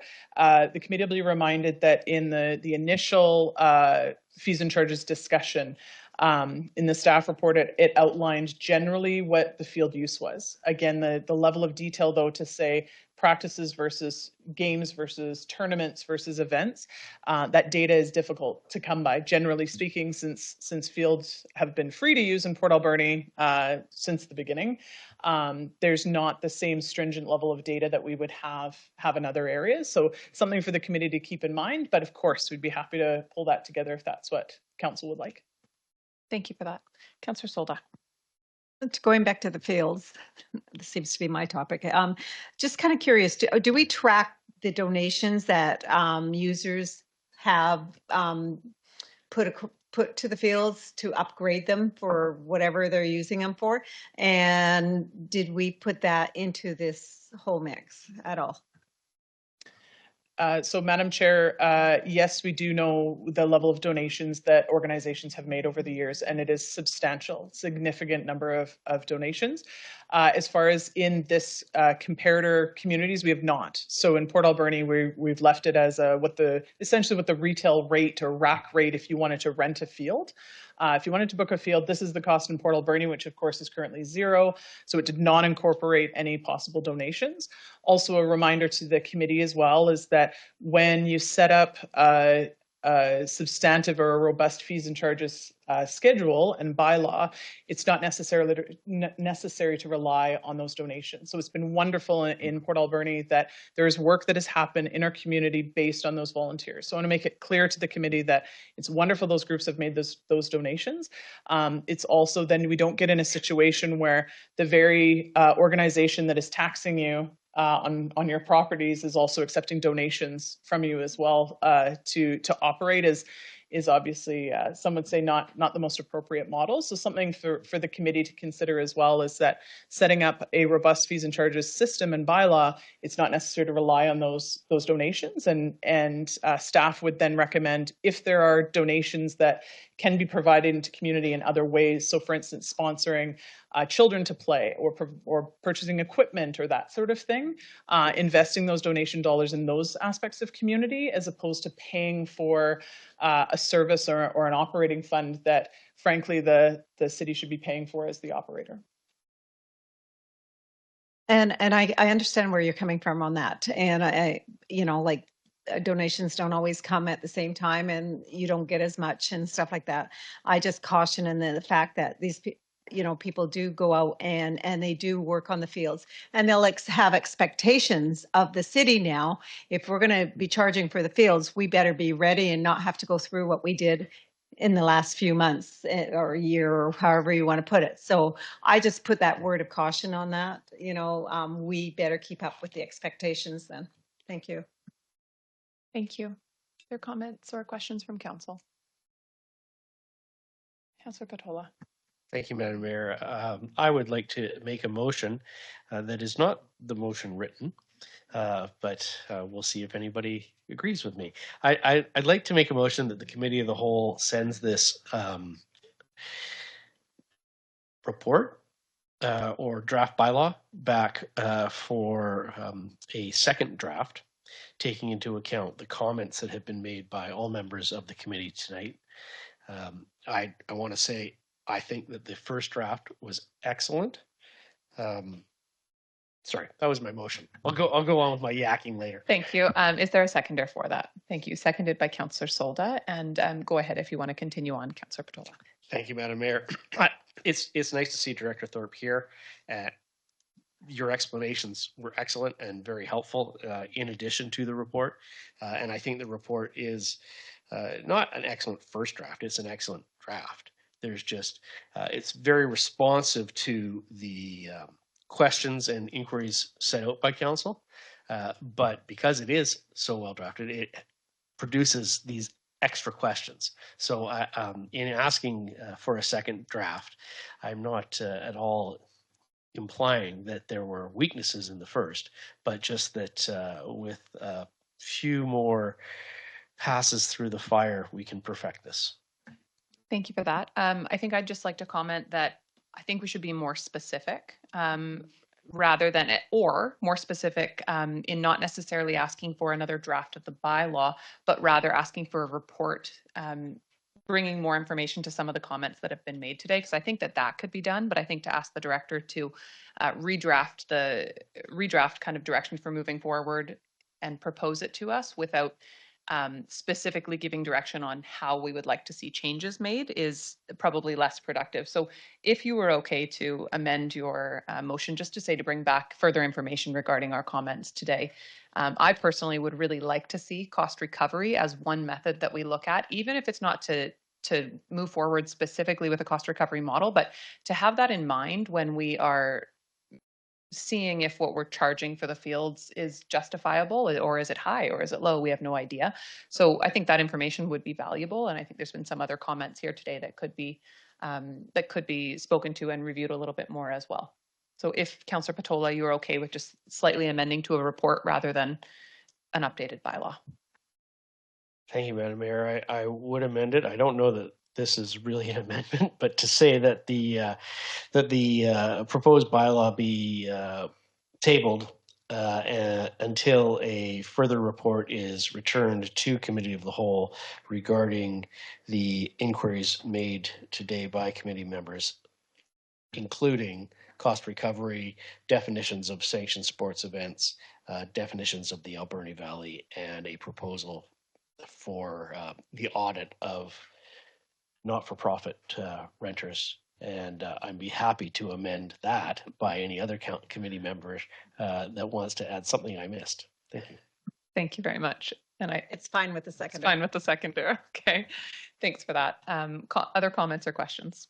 Councillor Haggard and then Councillor Neely. Point of order, Madam Mayor. Sure. If that is turned into a motion to table, there is no discussion, if I'm not mistaken. I think he meant motion to defer rather than table. But thank you for that point of order. If council's okay accepting that as a motion to defer it to a future date, then I think that'll be more productive. Thanks for that. Councillor Haggard. Thank you, Madam Mayor. I certainly don't want to put any extra work on staff, but I think the cost recovery information would be very useful when we're having those conversations with the regional district areas, and we can show to them, you're only paying this X amount of dollars per household, and for your child to play soccer, it costs this much. So this is to justify any increases that we might ask them to make. So I think it might be a good exercise for that anyway. So thank you. Director Thorpe. Madam Chair, just to clarify, if the committee is interested in understanding cost recovery model only for field fees or for admissions or rentals, or just wanting being sure staff understand the scope we're discussing? I think the initial discussion for cost recovery was specific to fields, and I understand that to be because we have not had fees for fields before. I would love to see cost recovery for everything we have, but I think that's a bigger ask and something that we don't necessarily need for today. My feeling is that when we're implementing a new fee where we haven't had one before, we have to go to an extra level of diligence and gather as much information as possible. So I think cost recovery in all aspects will be helpful moving forward, but I don't think that's something we urgently need in order to move forward with this if we want to keep it focused to fields. I'm seeing agreement there generally. So Councillor Mealy. Sorry, thank you, Madam Mayor, just putting my thoughts together. So I understand the reason why the committee would like a cost recovery analysis. I look at that as the reason why we would like it is because we're going to use it. I think it's pretty safe to say that traditionally the taxpayer pays the most for the users. If we're going to go to a cost recovery, then we might as well just realize that we should just be putting it all on the users then. I think we can justify to the regional district without a cost recovery analysis the reasons why, because it's been happening for years and decades, why they need to pay more. Simple as that. Those are easy questions. I feel that at this moment, I will be voting against the amended motion. I feel that the information in the report from our Director of Parks, Recreation and Culture covers what the council has talked about before. And I'm not saying that having a cost recovery analysis wouldn't be helpful in some regards. I just think if we're just going to have it and then not use it, which I'm not trying to be a soothsayer or look in the pub, but I just have a hard time believing that we're going to ask the users of, let's say, the multiplex to pay for the multiplex's use. As when the multiplex was first built, about 70% of the revenue covered it, and that's an anomaly. It's going to be less than that now, and I'd hate to see what those would become. So I guess that's my only concern, is we're going to put this extra work on and have a report and then kind of perhaps not use it. I guess that's just my take. And like I said, going to the regional district, again, we can definitely say, hey, there's a reason why you're paying more, and here it is. That's all it is. So I appreciate that. So at this time, I'll probably vote against it. Thanks, Councillor Mealy. And just for clarification, we're only talking about cost recovery at this point, looking at what the numbers are for fields, not for multiplex or anything else. But that said, appreciate your comments. I do think those numbers, wherever possible, are helpful to be able to provide in conversations and discussions with the regional district. But again, I think things are not going to change overnight with the regional district. We have a lot of work to do. So, getting the information is a starting point, but understand completely your comments. And I mean, the reality of municipal services is if there was profit in them, businesses would provide them. There's no profit in municipal services for the most part, and that's why communities provide them in order to keep recreation and critical services accessible to our community members. So I see this as an information gathering exercise, and I do think it's relevant, especially because we are considering a new fee. But appreciate your comments, and yeah, I think it would be an onerous amount of work, and we don't want to set a false expectation that our services are going to all of a sudden start to be paid by users in full. Other comments? I'll go to our CAO.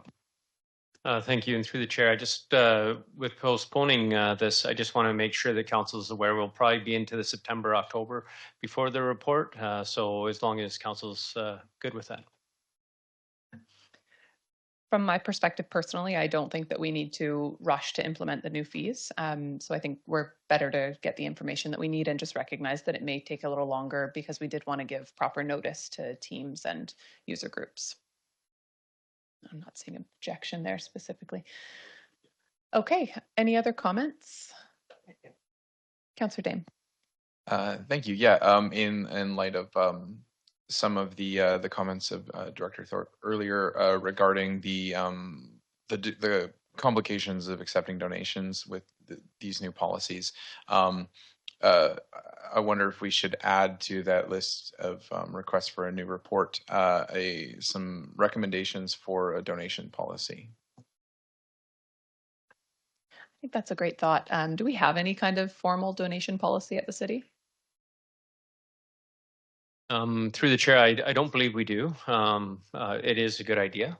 Any policy is a good idea. So it is something that administration can look at creating. We'll add that to the list.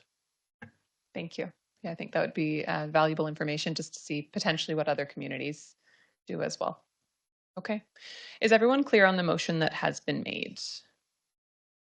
Okay, wonderful. Then with that, motion is moved and seconded. The friendly amendment has been accepted. On the motion, all in favor? Opposed? Motion carried. Thank you, everyone. And thanks, Director Thorpe, for all that information. So at this point, the motions that are proposed on the agenda will just come back at the same time or as the next report. We'll move on to the next item, which is item number 3, levels of service from Parks, Recreation and Culture Department. Voila. Thank you, Madam Chair. So I will walk the committee through the staff report, and I'm joined by my dream team this evening of managers from Facilities, Parks and Recreation for a round 2 with this group to help answer any questions that the committee might have. So the report in front of you captures 2 concepts. So one, it's a cursory introduction of how levels of service are generally defined and established. And 2, it indicates what the existing levels of service are in the city's Parks, Recreation and Culture Department based on the current allocation of resources from Council.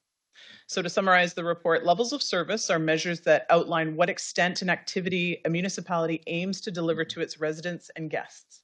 So levels of service can be mandatory, such as environmental standards, which are legislated, or levels of service can also be optional, which the majority of service levels in Parks, Recreation and Culture are. And those can vary based on the availability of resources and what our community's goals are. So on pages 66 to 70 in the agenda package, the prospective levels of service are delineated into gold, silver, and bronze levels. So though levels of service can be described in a variety of ways, this ranking system is a simple way to display levels of service on a spectrum to give the committee, again, a cursory look and understanding of the process. So bronze being a very basic or limited level of service, and gold being quite advanced. In addition, that you'll see some of our levels that are listed, levels of service that are listed in the report are driven by requests. So they're actually captured outside of that bronze, silver, or gold ranking. And then on page 71 of the agenda package, the current performance of each service area is outlined. And so a few reminders to the committee as we move forward. So when examining levels of service, the committee should keep in mind that the ranking in this report is based on services in Port Alberni. So we were just speaking about 6 comparator communities. That is not the mechanism we're using to rank the levels of service. There's also no end to a possible level of service. So that idea, we can always do more. The sky's the limit. There's not a there's a hard stop at a gold level of service. There is always an opportunity to continue to increase levels of service. And if council or the committee is interested in increasing a level of service, so there's 2 options to meet that objective. So number 1, we could shift resources from another area. So look to decrease one level of service to improve or increase a different level of service. Or you could look to invest more resources to the area in which you're interested in increasing that service level.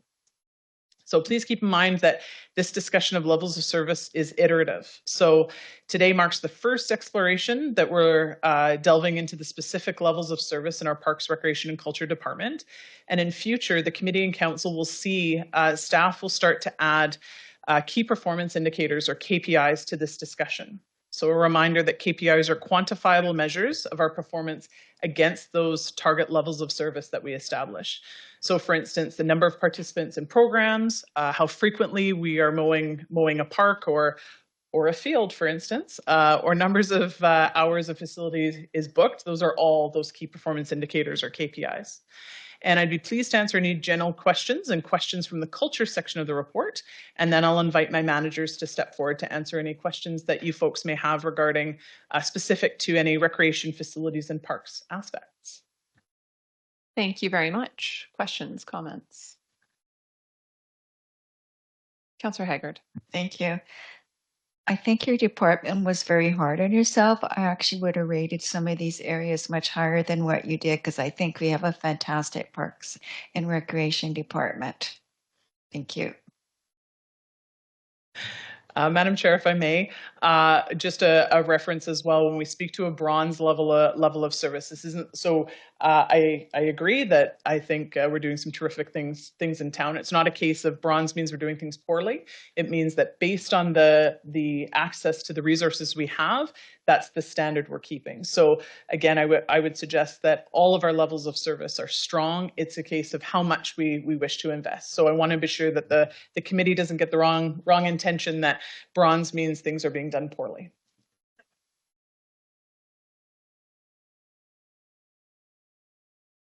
Thank you. Other comments? Councillor Solda. So when I look at your report card, the bronze and that, and I understand that we have some issues regarding lifeguards in the pool area and the staffing. And so when do we look at this and look at it? We go from bronze and move our way up on the ladder. So, Madam Chair, in that pages 66 to 70, you can cross-reference the report card on page 71 with where we'd like to head. So, if we're talking specifically to lifeguards, for instance. So under recreation admissions and programs on page 70 there, it speaks to what the capacity of swimming lessons and programs might be.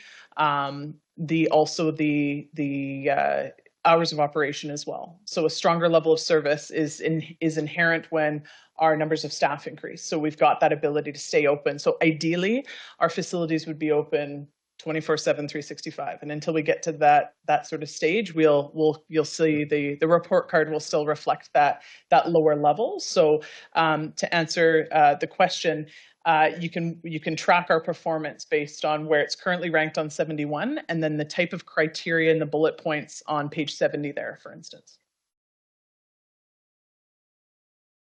Thank you. I'm trying to make sure I understand the ranking system. And so this is for the budget we currently have.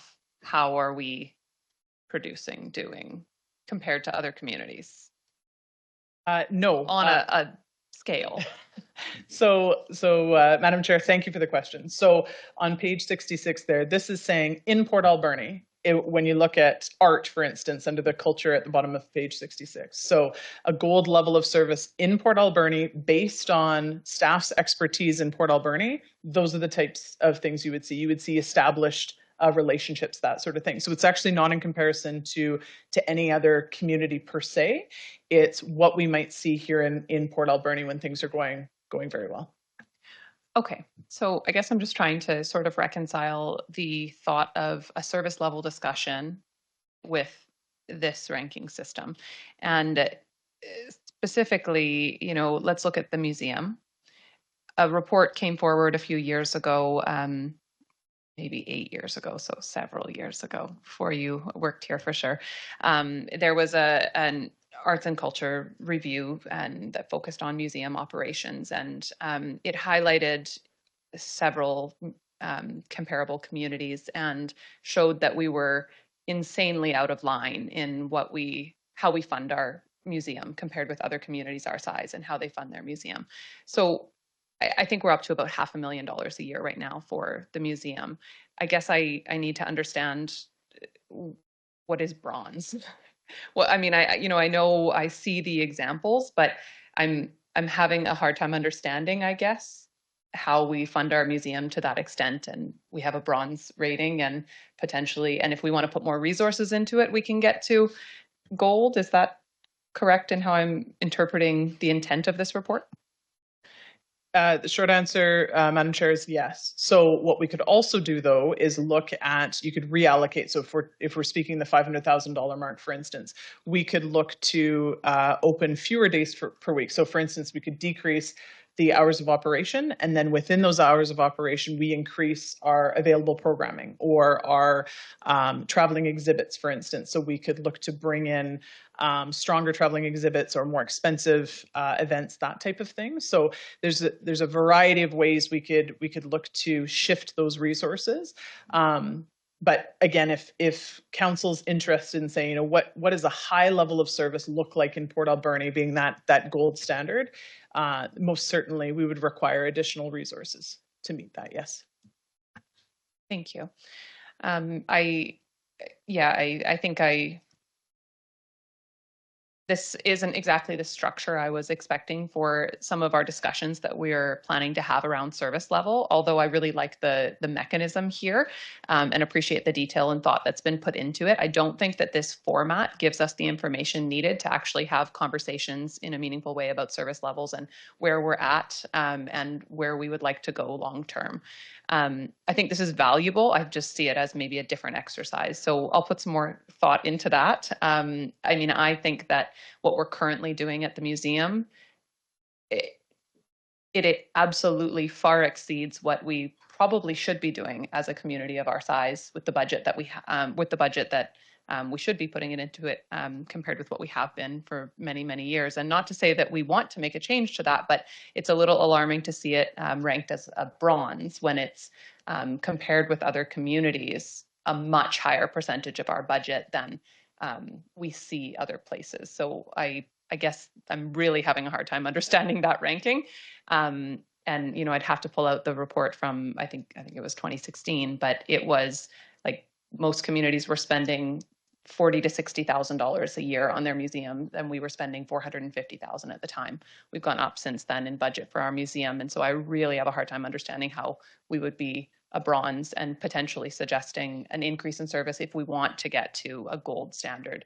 I see our museum as doing an incredible job. I'm shocked that we would not see that as a gold standard already and be potentially discussing is that what we want? And what does a lower level of service look like? Not what does a higher level of service look like in this area?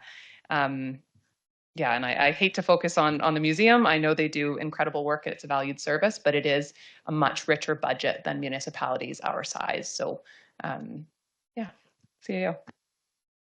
Yeah, thanks for those comments. I have to say the director team really struggled with how to bring forward the service levels in a way that we could compare or talk about the levels of service without having the foundations of master plans and the facility assessment, a whole bunch of other tools that would usually feed into this, realizing that council's up against a hard job of looking at high tax increases and wanting to look at service levels.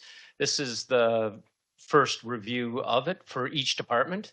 And if there is specific areas you want us to drill in, again, administration used what we knew about our community and our budget and reviewed it. But if you would like us to dive into the museum more, council just has to ask us, and then before budget, we can bring forward more comparisons or more information on the museum.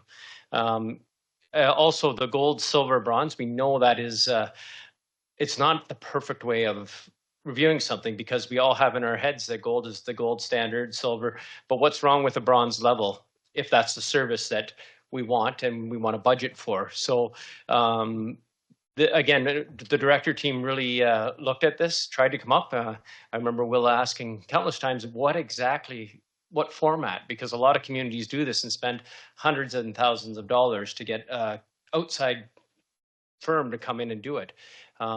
So again, it's administration's trying to give council information to look at the services, but if there's any areas you want us to look into more, now's the time to get that direction so we can start advancing that. So when it comes to the operating budget time, that we can have those conversations with the information that you need and that you want to deliberate on. Thank you. I did ask during budget for further information on the museum, and we didn't get to it during budget. I think museum specifically, I struggle with the fact that we are only providing a bronze level service with a budget of potentially 10 times municipalities our size. So if the review then potentially needs to be, how is that budget being managed compared with other communities so that we can get a better understanding of how we are not leveraging those funds to provide a gold plus standard based on the budget that we have currently existing. I think that potentially more detail, and I'd like to put some more thought. This is the first time that we're seeing this style of report. So I'd like to put a bit more thought into what did we intend with this, recognizing that the master planning and all of that, the hard assets that we have and recognizing the cost of those and where we're trying to go is really going to inform these discussions. But this is intending to, have some of these discussions prior to budget so that we're not at budget going, we have a 20% increase. It's too late to cut services or have a discussion about cutting services. This is the discussion where we're supposed to be having that. And I don't think we've quite nailed it with just the style of this in order to be able to functionally and in an informed way have those discussions. I think there may be no services that council wants to make change to potentially. I'm not suggesting that council's going to want to cut services, but we always get to budget time and have a discussion about how do we make a meaningful change, and it is too late at budget time. So this is our opportunity. And I just think that, I know that this is a format that's been used. It's been FCM potentially has been using it, or UBCM. It came from somewhere, and I think it's valid and a well-written report. I just don't think that it is getting to the meat of the conversation that we intended to be having. So maybe we can have more conversation about what these conversations could look like so that we don't just sort of float through all of the service levels for every department and then get to budget time and still say, what if we want to make a meaningful change? How do we do that? And we've glossed over our opportunity to really have those conversations. Other comments? Councillor Patola. Thank you, Madam Mayor. Not to be disruptive, but I actually found the report very helpful and quite liked the format. When I first read it, I thought these are a whole bunch of things that are really undefined and airy-fairy, and those I don't think will be any surprise or are sentiments that don't sit well with me. But as I read it deeper and understood the Director Thorpe's description of the development of this being a foundational level, introductory and development of KPIs that go beyond this, that flush it out. I actually find it very useful, and realize also that we don't ever get down to the grass level here at council or at committee level, that we're not supposed to be determining whether or not there should be lighting behind the glass at the museum or whether it should be in front of the glass. That's not our roles here. And I, for one, am happy to say in public that I quite like the museum and think it's a valuable asset to the community and should continue to be funded. I note that we fund things like trains and steam mills for amounts of money that are far in excess of $500,000. So there are many things that we should look at the value we get for them. There is a subjective element that some people like trains, some people like baseball diamonds, and some people like artifacts.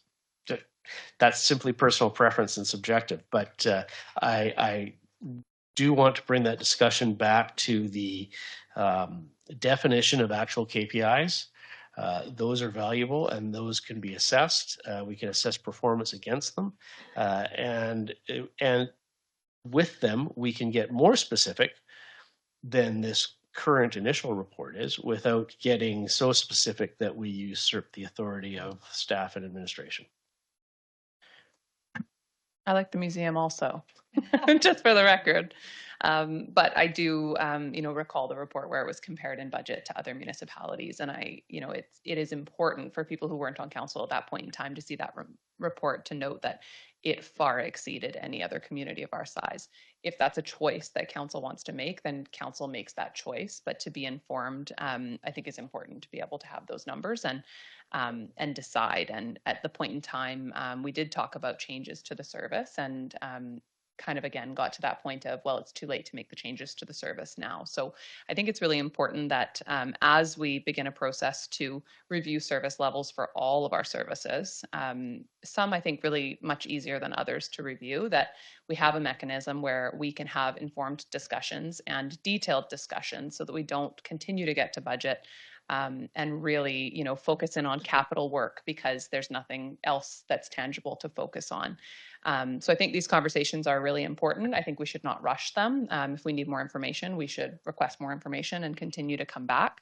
And I think this is a good start, but for me, it just doesn't quite get to a real conversation about what the service levels are and if they're what we intend or not. Councillor Dane. Thank you, Madam Mayor. I think one thing that I find really useful about this, the format of this report, is that it does give an opportunity, as you pointed out, to sort of cross-reference with budget and with community demand and sort of have some red flag some items where there seems to be a disparity. For instance, the museum, and we can look and say, is this, is this item something that we want to move from a bronze upwards? How much are we paying for it? Is it not enough? Is it too much? And so I admittedly, it takes some time and effort and referencing for each of us individually to make sure that we're able to pull some items out there for discussion. But I do think that, I think that might be the most useful thing that I've identified, is that we can look and look at the budget, look at the item, decide where we think that should fall within what the community wants to see, and then we can make adjustments from there. So just a comment. Thanks. Thank you. Councillor Solda. Thank you, Madam Mayor. It's interesting because the museum has always been a topic of conversation in tax time way back. And I'm sure Councillor Mealy would agree with that. And how do we cut it? How do we take it down a scale, and what do we do? But then we have a collection that we have maintained, and do we do less in the collection? So I just wanted to say that it's always been there. Interesting enough, I can't wait for the master plan. When I look at Parks and Rec, and I'm thinking that's all we've heard. We want to wait for the master plan because parks. We're talking about the master plan will include facilities and everything else that it will capture this and the parks and stuff like that. So I know looking at the master plan for everything here that I've kept, it was awarded in April. I'm not sure if that's correct. This was given to us in February 9th.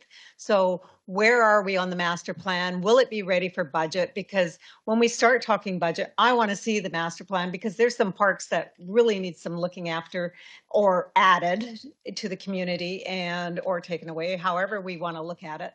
But I still think that master plan is really important. Actually, the master plan for everything is important for budget. And I just know that was one of the first kickoffs. So do we have a date when we expect that master plan? So, Madam Chair, I personally toured our community today with our consultants. So the master plan process is underway. We specifically referenced the idea that council is going to want to consistent updates as we go with meaningful data and information as we progress. So yes, that process is underway. And yes, council will have concrete information as we head into the budget process. Thank you. And I just believe that it's going to be so important to all of us, not just your report, but all the other master plans. Thank you. See you. Thanks. We can't say for sure that the master plan will be completed, but you will have more concrete information. And I just want to verify that because as we go through the process, there may be parts where council wants us to add information into. Again, we have a set budget. It's the first master plan we're doing. So when we start doing master planning, different councillors may have different expectations on different areas.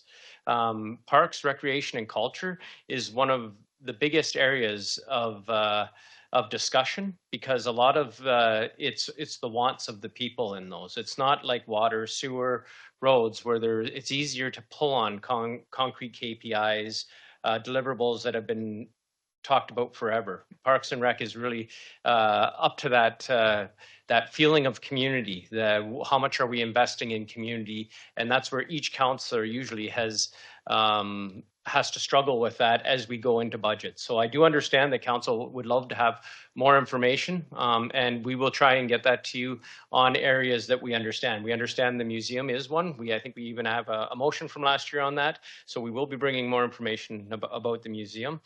If there are areas that you're seeing red flags over the next several months, please bring them forward to us and we'll try to keep bringing information that informs you on our service levels related to budget.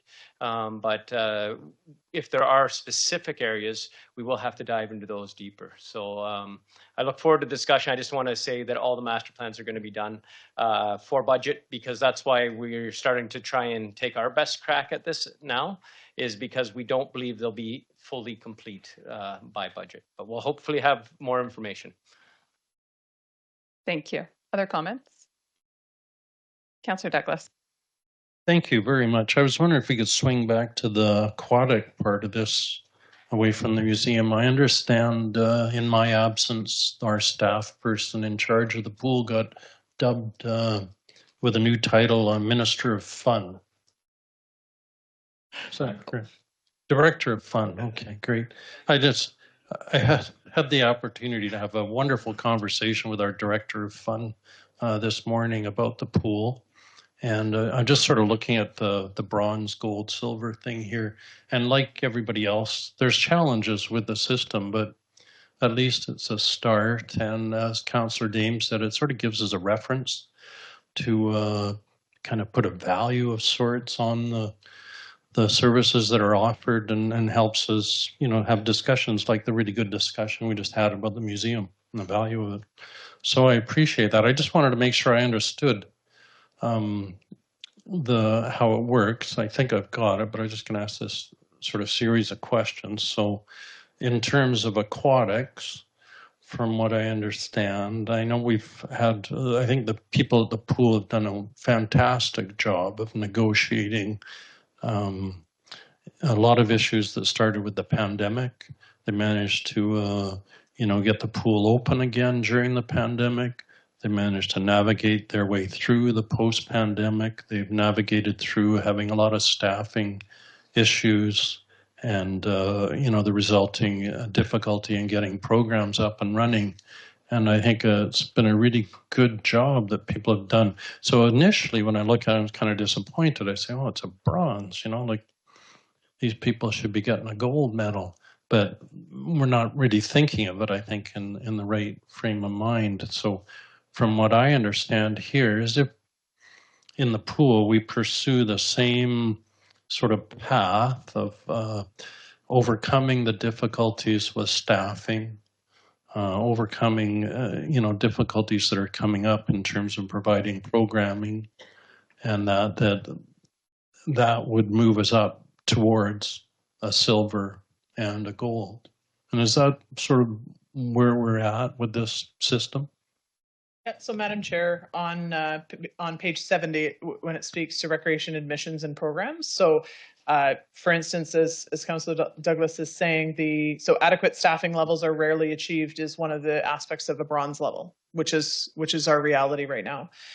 When you move over into the silver category, you see things like registered programs achieve 75% capacity, intermittent facility closures, and canceled programs. So when we're able to staff at a greater capacity, absolutely, that will shift our ranking. Thank you very much. Thank you. Are there any other comments on the report? Seeing none, would somebody like to move receipt? Motion to receive the report, Madam Mayor. Thank you. Moved by Councillor Mealy, seconded by Councillor Patola. Seeing no additional comments on the motion, all in favor? Carried, none opposed. Thank you. On to our next, Finance and Information Technology Services Level of Service Review.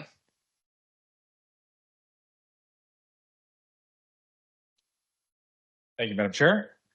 So there's no gold medal here. We just get participation badges for finance and IT. Joking aside. So we all looked at this a little bit differently, obviously, trying to get this level of service to the committee and council, of course, to provide information and take feedback. So and my report's a little bit different than Director Thorpe's, but I'll review that and take any feedback for improvements, obviously. So within financial services and IT, a lot of what we do is cyclical, especially in the finance side, very structured as far as levels of service. We would have different roles within the department that provide, tax services to the community, utility services, accounts payable, accounts receivable. Those roles are day in, day out, very, very similar.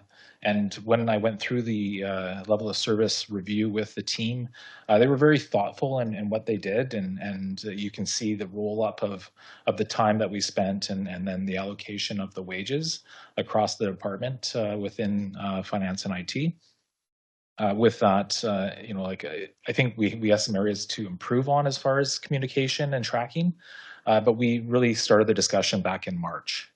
So it's been a few months. The roles that don't have that cyclical, repetitive work, the assistant accountant and the accountant were roles that I spent a little bit more time on and asked them to track their time. And we looked at some of the duties that the assistant accountant provided is the procurement support that has been increasing a little bit more as we try to support the managers, because we do have a decentralized procurement system where we support the entire organization and each manager is responsible for their own procurements. So we've had some training for the assistant accountant, and that has been a little bit more support. We've also had support as far as the budgeting and tracking for our capital projects. We found like we needed to improve in that area. So the assistant accountant has been doing a lot more of that work and supporting Perfect Mind as far as Parks and Recreation. So those roles are doing a lot more of that support, which we found kind of informative. And the finance group has been really supportive of tracking that moving forward. When we look at tax sale, there's changes coming up to tax sale. That was deferred until 2025, but a lot of the accountant's role will be focused in on that tax sale moving forward. So that is a level of service I think we provide. If we were going to provide a medal, a gold medal, we've been identified as far as an example with GFOA BC as far as what messaging we should provide, because a lot of what the changes that are occurring with tax sales have been as a result of communications that weren't very clear. So the City of Port Alberni has been doing a very good job. We have support from corporate services through the bylaw for tax sale, just to make sure that we reach out to the community to try to ensure that we get payments before it goes to tax sale. So, and when we look at tax collection, I hear my staff provide excellent feedback and communication points as far as where you can apply for your HOG. So a lot of thoughtful recognition of who's at the counter, ensuring that when we do talk to the public, we are providing that level of service that you would expect as far as a community that cares.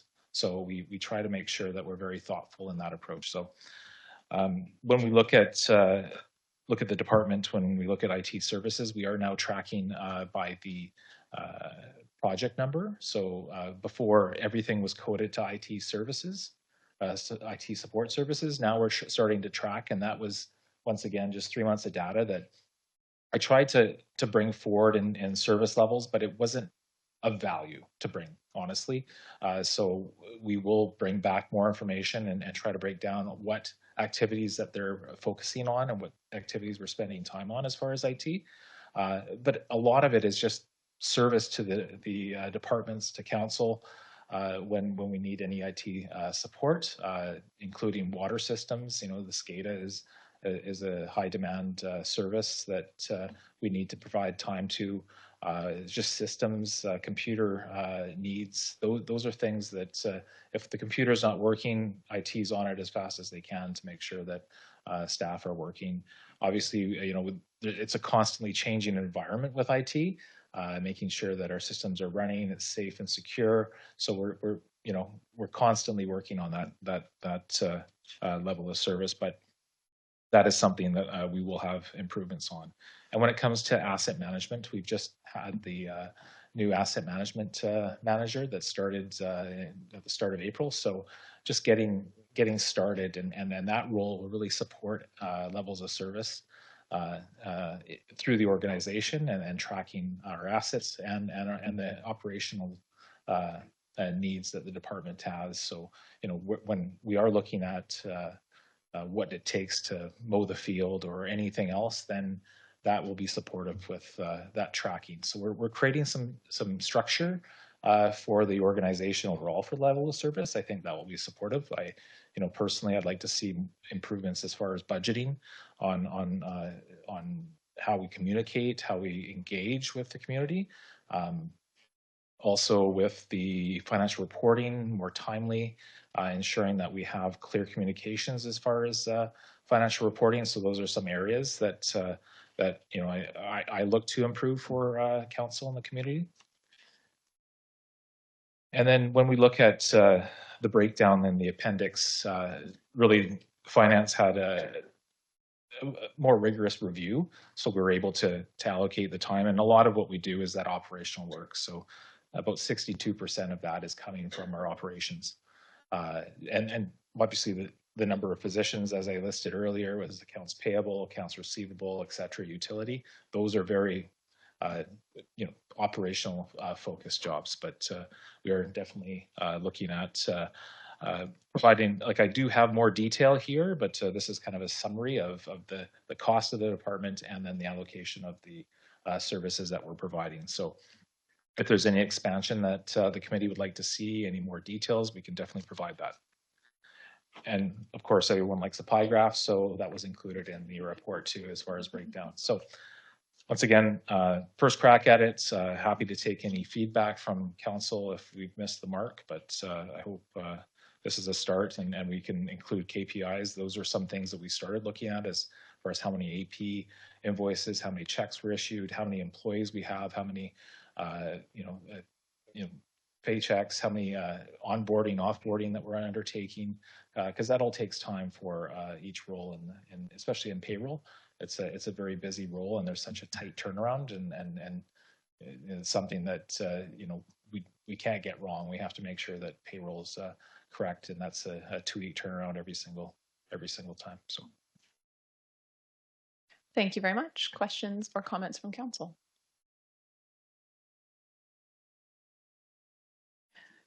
I feel like this department is a lot easier from this perspective than Parks, Recreation, and Heritage. So I think good report, Andrew. But I think not representative of the different structures, and one being better than the other. Yours is just not as challenging for us to discuss, I think.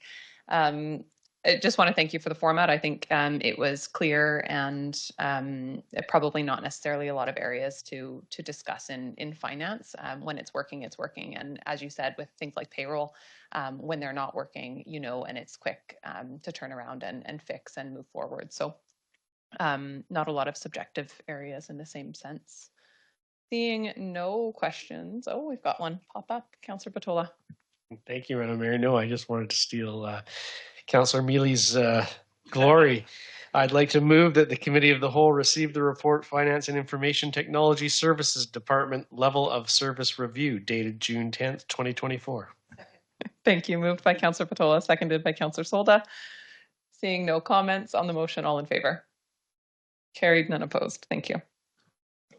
And item number 5, we have leasing policy for city-owned properties. And we've got a report from our Economic Development Manager.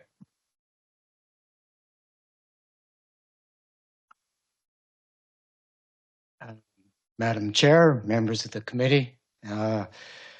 So leasing policy, first stab at producing something, shocked to not find much in the public realm from other municipalities about the policy. So we attempted to channel our inner bureaucrat and our inner lawyer, and the directors have had a couple of kicks at the can here.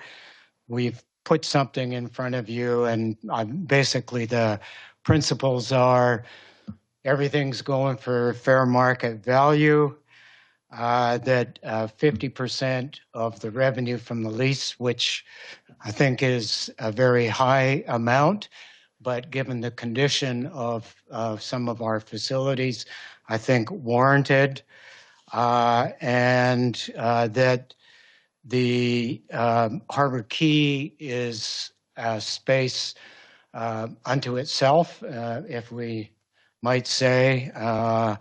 It's designated for entrepreneurial activity, and we see it's an incubator of some sorts, and so we see a lot of movement in and out of the kiosks and the other buildings.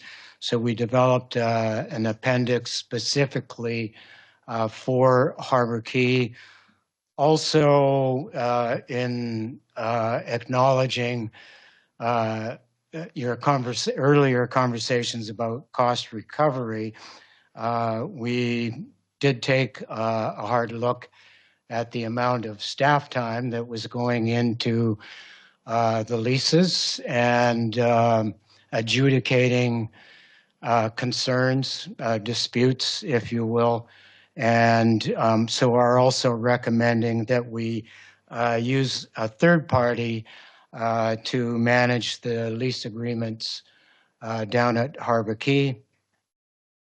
So that's the core of the cover letter, excuse me. The policy itself is rather detailed. And I'm sure we've missed an aspect or two, but I think we've really worked to cover a lot of it. So open to questions, comments.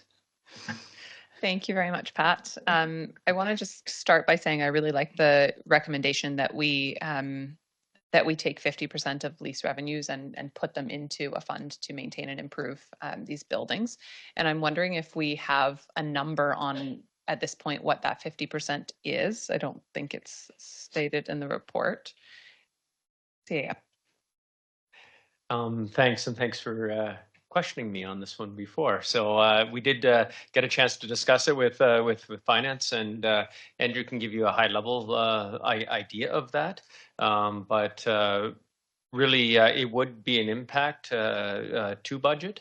How much this year and where the funding come from, we had some discussions around that, and how could it be implemented in future years, and where would the actual 50% be realized from on ongoing leases. And we've got some options for council on that as well, but I'll turn it over to the Director of Finance. Thank you. And just for a bit of context for council, when this came up originally, my comment was that it's a great initiative to put 50% into a fund to maintain these buildings, but we have to recognize that there's a budget implication that comes with that, because all of our lease revenues currently go into general revenue. So if we're going to take half of them away, we're going to be increasing budget to some extent. So I just want to make sure that as we're setting policy, that we understand what the budget implications are. Andrew. Thank you, Madam Chair. So when we look at that policy and making that change, yes, it would have an impact, and take some of that revenue that we would be normally just going into general revenue, and that would go into the reserve. So it'd be like a reserve contribution. But when we think about what we need to do as far as expenditures, Harbor Quay, for instance, we'll be taking that out of the general taxation if we wanted to repair the windows that we had to repair for $23,000. That would be coming out of tax, and we have the tax for that. So ideally, you would have a reserve for that replacement, as all of our assets should have. I mean, we look at the IRF contribution that we make. There's an example of something that was set up. We have that IRF contribution. Normally, it has been covering the total costs of equipment based on the policy, but we've seen that cost escalation. But generally, that is an ideal way of doing the contributions to reserve, taking the funding that you receive, especially for that asset. So in this upcoming year, like if we started January 1st and we had everything in place, that would probably be about $45,000 going into the reserve, let's say at Harbor Quay, for those assets. So that would have to be no longer coming from that revenue. It would come from taxation. But as I mentioned, you would have that expenditure at some point. So this should smooth out taxation a little bit, but we just have to get that contribution started to start that asset management renewal for these assets, recognizing the revenue that we receive from these assets. Thank you. That number is super helpful for context. And I think it's a fantastic initiative to create this reserve and to make sure, I think it gives us a better understanding of what our cost versus revenue is for our property management. So thank you. Councillor Solda and then Councillor Haggard. Yeah, thank you, Madam Mayor. I'm just kind of curious, does this also fall under the Parks Master Plan? I believe it does. And so that will be coming back to us too. So I'm really looking forward to seeing the whole picture of that particular area. I do agree with you. I really like that. I believe if you have to change a roof, you should have some money in the kitty type of thing. And will this also include, like, if you pressure washing, just cleaning it up for the summer or through the year? Let's go with the whole year. Will that come out of there, or will it be in the Parks and Rec fund? Thanks for the question. I'll take a stab at it, and then Andrew can, or I see Willa's still here too, so she might want to chime in. But really, the 50% is for capital improvements. The operating would still be funded through the other 50% unless we decide to discount somebody on that rent. Because in the policy, it does give council the opportunity to discount up to that 50%. And that's usually the operating funding, which then would come out of taxation. So there is a way of working through that, but and it also won't be for all of our facilities. So some of our facilities on here, we don't lease necessarily. We rent out space. We deal with that differently. Now that would be a different policy. This is mainly trying to get our overall leases for buildings. So the main one that we struggle with right now, and that would be asking in future for more capital funding would be the Harbor Key area. And that's where we are asking for fair market value. And we want to make sure that we're being open and transparent. Yes, we are setting aside that money to fix up those facilities that we're asking people to pay for. So I don't know, Andrew might have more to add, so I'll turn it over there. Madam Chair, I'd like to add just to Councillor Solda the question about the facilities assessment. So that facility assessment will allow council to understand what the needs are of those facilities, depending on what the use is moving forward, and that should identify and we'd probably see an improvement to the policy in the future, stating that we would have to put away the this amount of money in order to replace the roof or the windows at this period of time. So once we have the facilities quantified as far as what's needed, what's needed for renewal, then that gives us more information to improve our policies in the future. That's excellent. I can't wait for that. And I figured it might be for capital, but I wasn't sure about that. Because I know there's buildings down there that were only supposed to be temporary and built at the time. And so it'll be interesting to see the master plan. So looking forward to that master plan. Thank you. Other comments? If I may, I mean, we are talking about lease revenue for all of the city's facilities. So although we've been focused a bit on Harbor Key here, there's the multiplex, there's the trades building that North Island College has at Tebow. So there will be an impact for sure. And we are really anxious to make sure that the users of the facilities know that we are beginning to put away for capital improvements. Absolutely. Thank you. Councillor Patola. Is it an appropriate time to make a motion? Madam Mayor, I'd actually like to make one motion at a time here. And so I'll start with, I move that the Committee of the Whole recommend that Council for the City of Port Alberni approve a comprehensive leasing policy for city-owned properties. Moved by Councillor Patola, seconded by Councillor Mealy. Seeing no additional comments on the motion, all in favor? Carried, none opposed. Thank you, Madam Mayor. I'll make the second motion as well, but we haven't really discussed it a lot yet, so I'll make it for the purposes of putting it on the floor for discussion. Madam Mayor, I move that the Committee of the Whole recommend that Council for the City of Port Alberni issue a request for proposal for a third party to manage the lease agreements at Harbor Key, with costs to come out of Harbor Key lease revenue.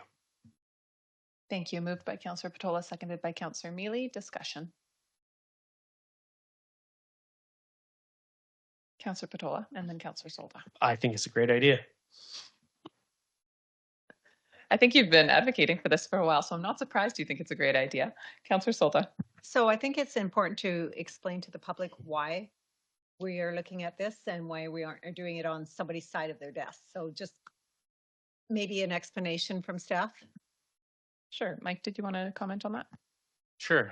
Thanks for the question. I think it's important to understand that we don't have a property division within the city, and nobody that their expertise are leases, and nobody that has time to deal with all the many issues that may come up with lease. As we're charging fair market value, we also don't dictate what people are selling, etc., down at Harbor Key. So it's really important to have a third party be able to look at this and deal with it from for the city, as it takes sort of that area of what each party is providing service for at Harbor Key, and allows more of the market to determine.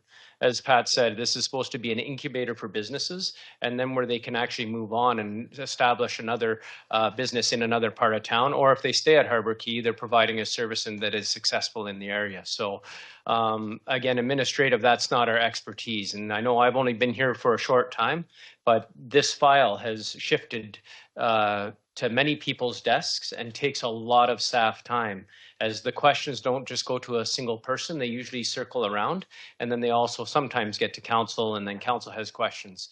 So by having a third party adjudicate and actually do the fair market rental value based on the values that council has put forward, then I think we can have make a true difference down there and have timely responses to the tenants down there, but also relieve some of the staff time. Thank you. Councillor Solda. So, Madam Mayor, I'm just curious, the first motion was to do with city-owned properties, and this one here is to do just not city-owned properties, but just the Harbor Key, which is city-owned, as we all know. So, I mean, I know we've separated those motions. Is it meant to be city-owned properties as well? And also, what is the cost implementation to this whole thing by hiring a third party? Yeah, thanks for the question, and through the chair. Really, we had some discussion. It's really for fair market rentals. Ones that don't have that social aspect, that council can waiver that 50%. This is more for the fair market values that are for entrepreneurs, that we aren't aiding business. They're actually getting they're paying a true market value for that item.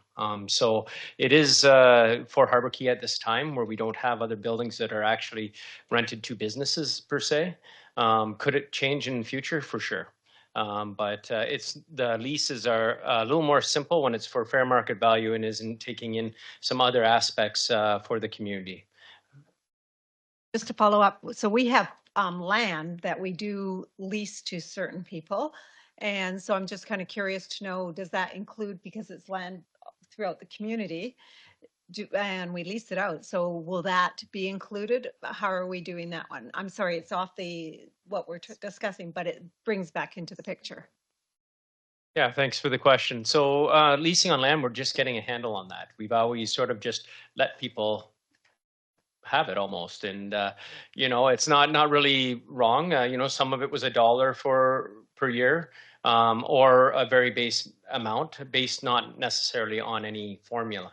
Where Harbor Key, we have that formula, so we're starting to do that. As we become more informed on the vacant land we have and what we want to lease out, we may amend the policy and bring back to council another type of lease agreement for bare land. However, we aren't at that point yet where administration felt confident of bringing forward another type of lease and making that recommendation at this time. Could it come? For sure. We're always trying to improve. We're always trying to do that continuous improvement. So could it come in the future? For sure. It's one thing that we're looking at right now. Councillor Douglas.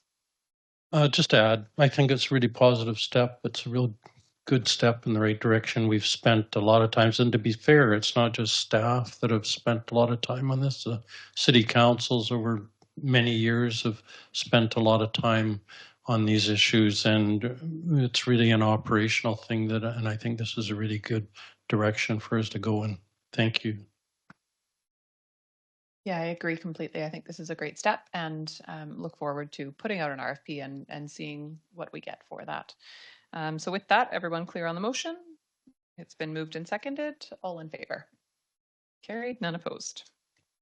Excellent, thank you. And we'll move on to options for facade improvement project allocation.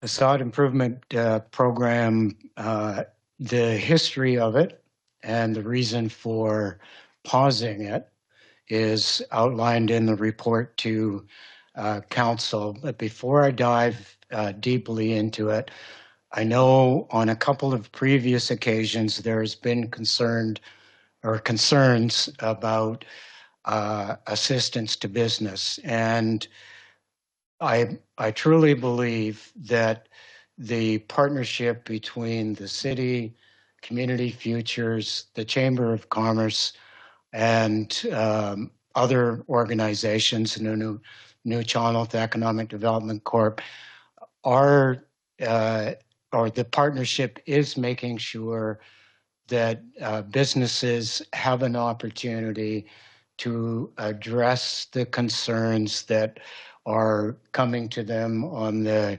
heels of the road closure, the pandemic, the challenges in the market, all those kinds of things.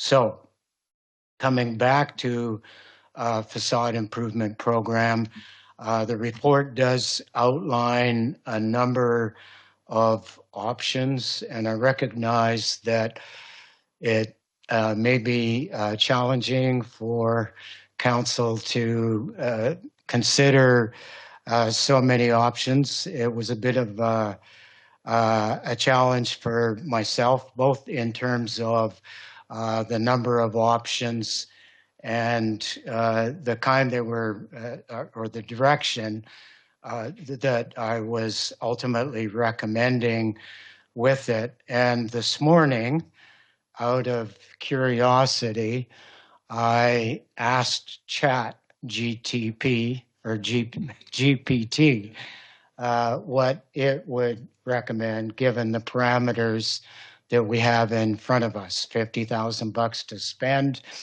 and some options coming and listing out the options. And I was intrigued to see that its recommendation was shop local combined with placemaking or facade improvement program. And I thought about that for a bit, and I thought that dividing $50,000 into a couple of different programs would get us into a place, and it's a phrase that I've used on occasion, get into trouble money, because it's not enough to really make an impact, move the dial on something. And by way of example, I mean, we could do a shop local program combined with placemaking, but I think back to the last time that the funding for the Rotary Arts District banners came out of the economic development allocation, and that was just for putting the banners up and taking them down, and that was in the neighborhood of $16,000, and that was 7 years ago. So as much as I like the idea of, well, let's, hedge our bets and put it into two different programs, I'm sticking with the recommendation that we adopt placemaking program. I do note that in the previous discussion about service levels in Parks, Recreation, and Culture, that placemaking was brought up as an option of an initiative that might be invested in. There was no collusion on that front, although I'd be very, very happy to see it all shifted off to Parks, Recreation, and Culture. However, this is the committee's purview. Very open to hearing what you have to say, questions that you might have. Thank you very much, Pat. Councillor Solda and then Councillor Patola. I just need to be clear what it is. So maybe we could explain it to the public, because the public won't have this paper in front of them, so they're understanding it too. So if we could get more of a definition, what it's all about, please. Sure. So in the report, and for anybody who's either watching the proceedings or seeing them after the fact and wanting to go back and take a look, the placemaking definitions will be put out on page 100 of Council's agenda. So Wikipedia defines it as a multifaceted approach to the planning, design, and management of public spaces. capitalizes on a community asset's inspiration and potential with the intention of creating public spaces that improve urban vitality and promote people's health, happiness, and well-being. There's an article on placemaking in the commercial real estate industry or its impact on the commercial real estate industry, describes its significance for creating safe and accessible spaces, driving economic development, improving quality of life, promoting sustainability and resilience, as well as fostering innovation. And then there is a link to the full article on that. I did reference the banners of the Rotary Arts District as a placemaking initiative. Geiga Square is another example of a placemaking initiative. Tree planting, murals, pathways, street festivals are all examples of placemaking. And I do put out that neither the city nor the merchants have had any recent experience with it. We, as I say, I mean, we have invested in placemaking initiatives, perhaps not acknowledging that that's exactly what they are. And I also point out that arguably there are 6 commercial districts in Port Alberni. So trying to decide where we might invest that placemaking money will be challenging. So I'm still trying to wrap my head around it. I guess I'm trying to visualize all this, and I understand Giga Park and that, and I almost get the image of placemaking spaces means like pocket parks and stuff like that. And so in our community, I mean, we do have a pocket park up on 10th and Redford.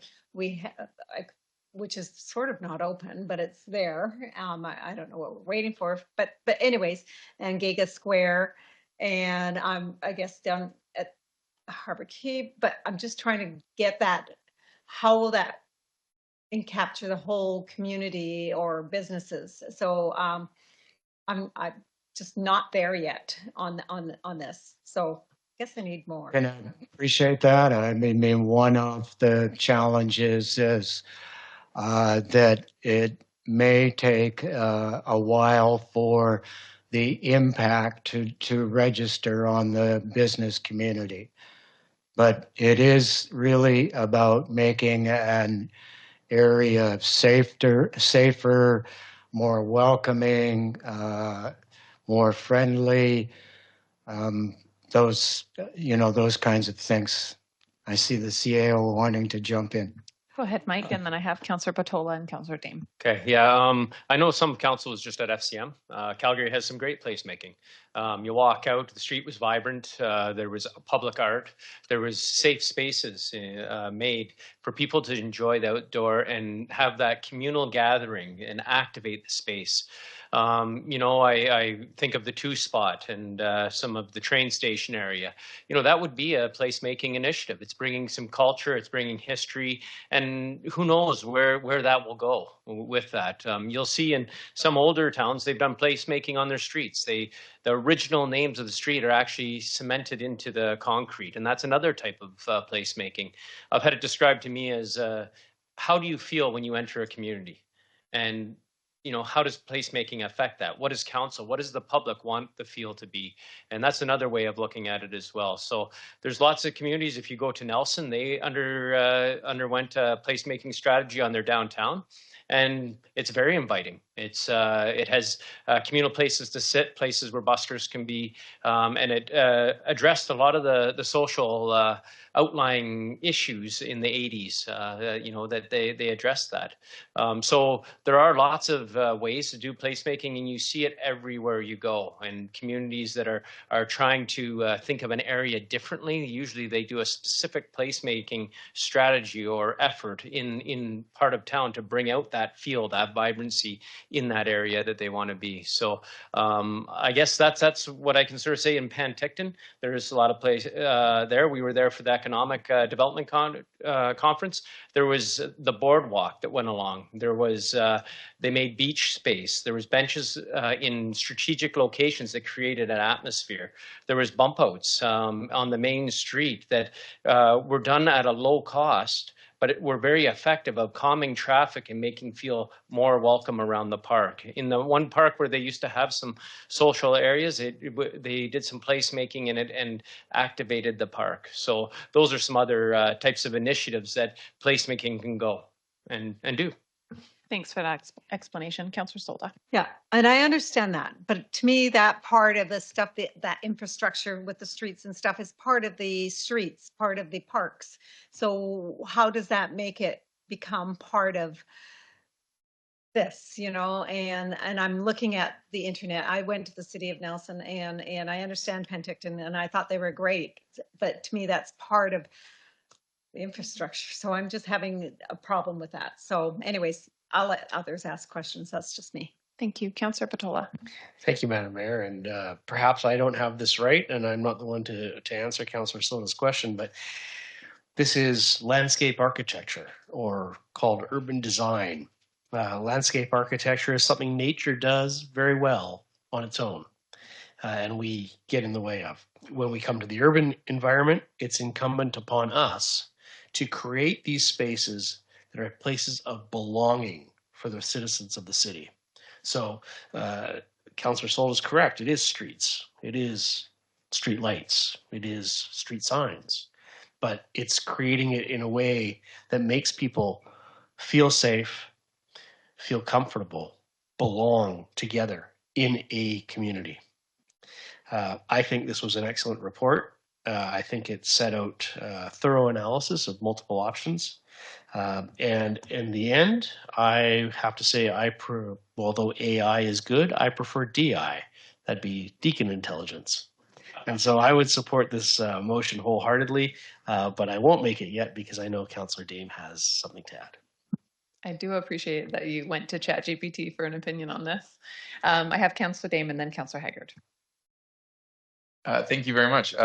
Yeah, I'm very excited about this. I think this is amazing. I love it. I think that, as has already been stated, placemaking is it's essential to a city, and it's something that I think Port Alberni has been lacking for a long time. I know in some of the surveys that we've done the last while, especially when you talk to the youth, one of the most commonly requested things that they say that they'd like to see in the city is a mall. I think that that's probably because that's the one thing that they can think of that gives them the feeling that they're looking for a place where they can go and feel safe and feel free to, just be social and be in a surrounding that, as Councillor Patola has pointed out, is deliberate in its design, in being a place that you want to be. And we don't have enough spaces like that in town. And my only, if I had, I'm not, I'll call it a criticism, but it's not. But if I had any criticism of this, it's that I don't think 50,000 is actually enough. I don't know if this is the year necessarily to be putting a bunch more money into this, but I would be open to that conversation. I think that this is a really good starting point for us to begin with today. But I think that this should be something that we discuss further come budget time. So I will support it. And in fact, if I could make the motion right now, yeah. Unless Councillor Patola wants, okay. I move that Committee of the Whole recommend to Council for the City of Port Alberni that the current $50,000 allocation for the facade improvement program be invested in a placemaking initiative. Thank you. Moved and seconded. And Pat, did you have a comment prior to that? Well, if I may, to help others understand it, Christmas Light Up in Ladysmith is an example of placemaking. The lights in the Langford city center are an example of placemaking, as is their Seacan Village, Langford Station.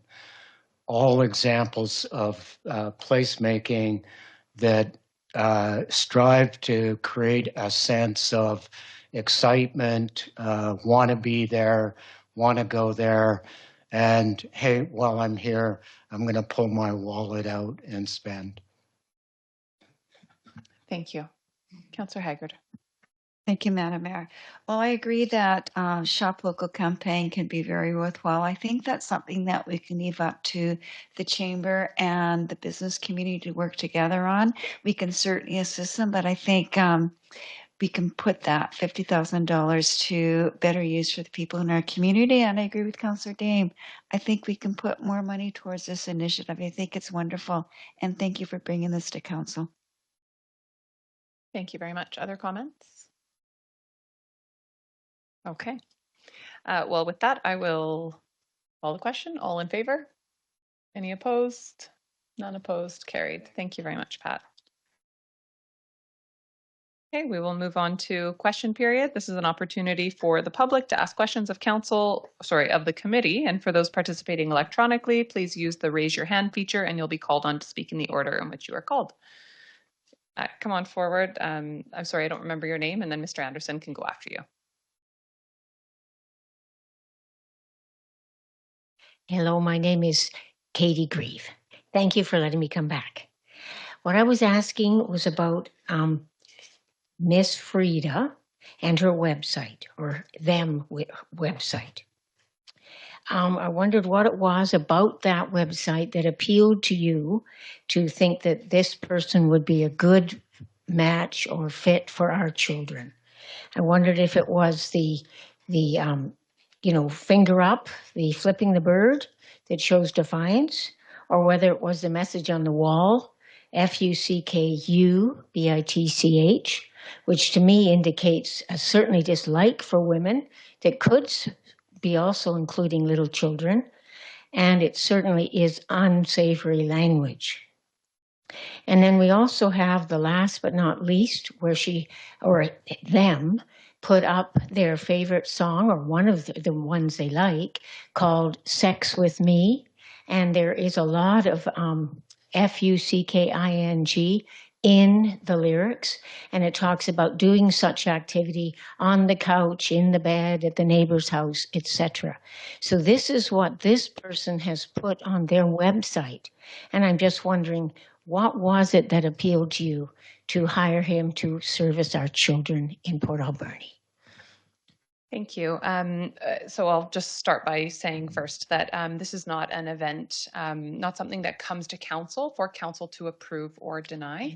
That said, had it come to council and the event description been provided to council, I would have wholeheartedly given my full support. I do think that there has been a bit of an effort in the public to pick out some things that this person has stated in the past or, used. I mean, I think we all use bad language at times. We all maybe like music that has bad language in it. I think there's been a bit of an intentional effort by some members of the public, and I would even broaden that out to being members outside of this community, to use some of those comments to sort of manipulate us into believing that there was something wrong with this presentation. And what I heard from members of the public who attended was fantastic feedback about creating really creating an atmosphere of inclusivity and safety for all members of our community. So while I can certainly understand, the specific comments that you've picked out and how they could be seen as offensive or not child appropriate, they were absolutely not the types of comments or language or discussion topics that were used at that event. Council, of course, doesn't get into the details of a lot of organizations and activities that happen within the city. it would be pretty extreme circumstances for council to, interject on these events. But council's strategic plan that we created and adopted has a core principle and goal within it that says people are safe and feel safe in our community.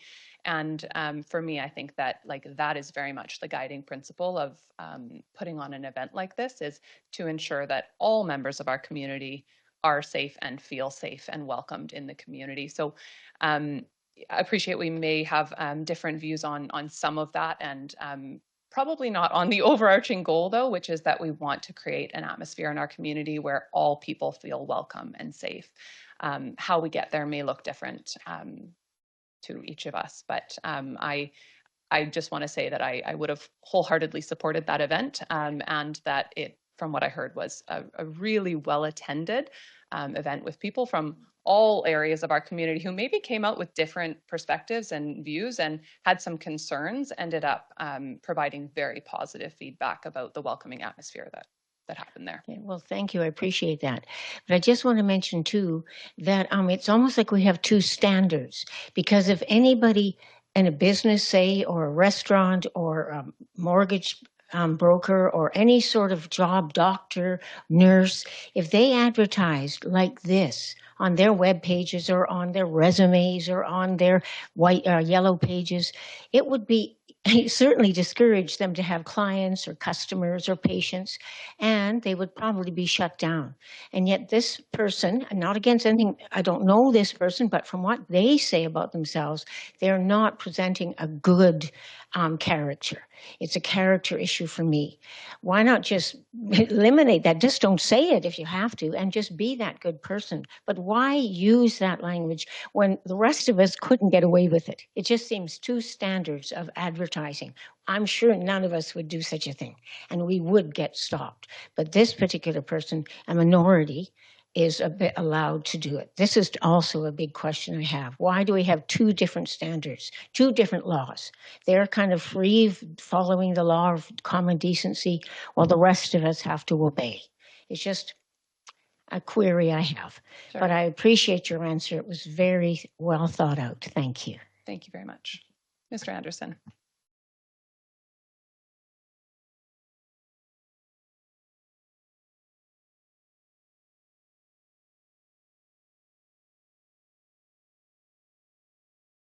Not sure how to start this off. Maybe the best is public input period for clarification, because the rules have changed twice now. What is the rules of the public input period?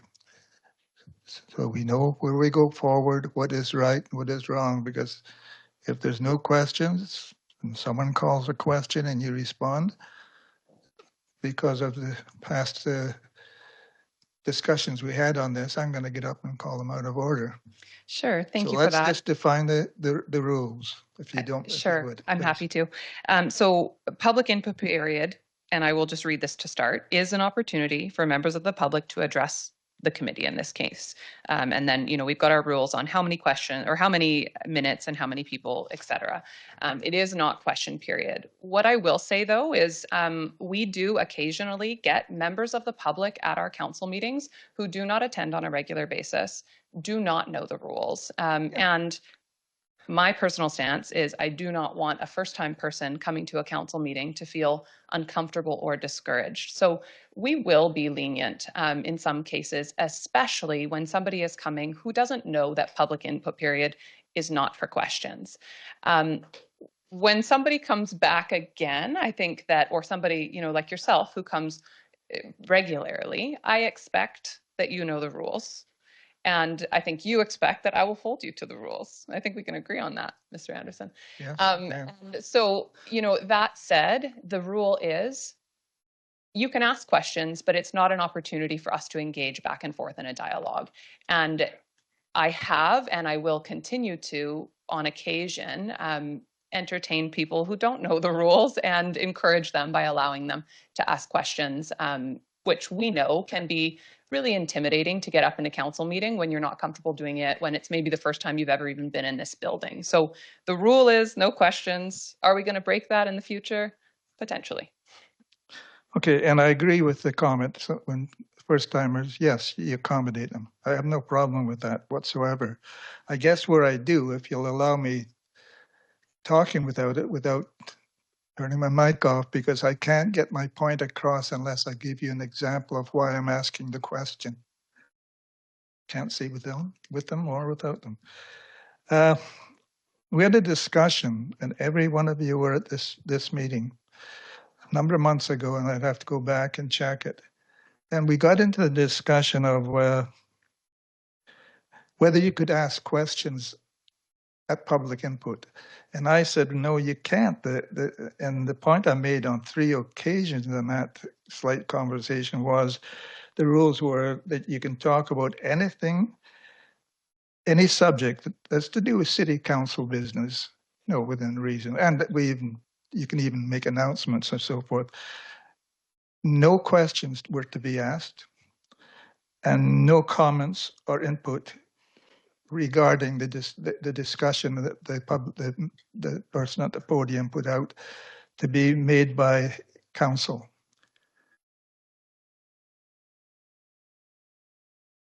Councillor Douglas set that into motion. And I know we followed that practice for right on through and recently too. And at that time when I made this point, the reason why I was surprised is Mayor Minions, you weren't at the meeting, but you got on the Zoom and you said, no, we've always been able to ask questions. And I just said, that's not true.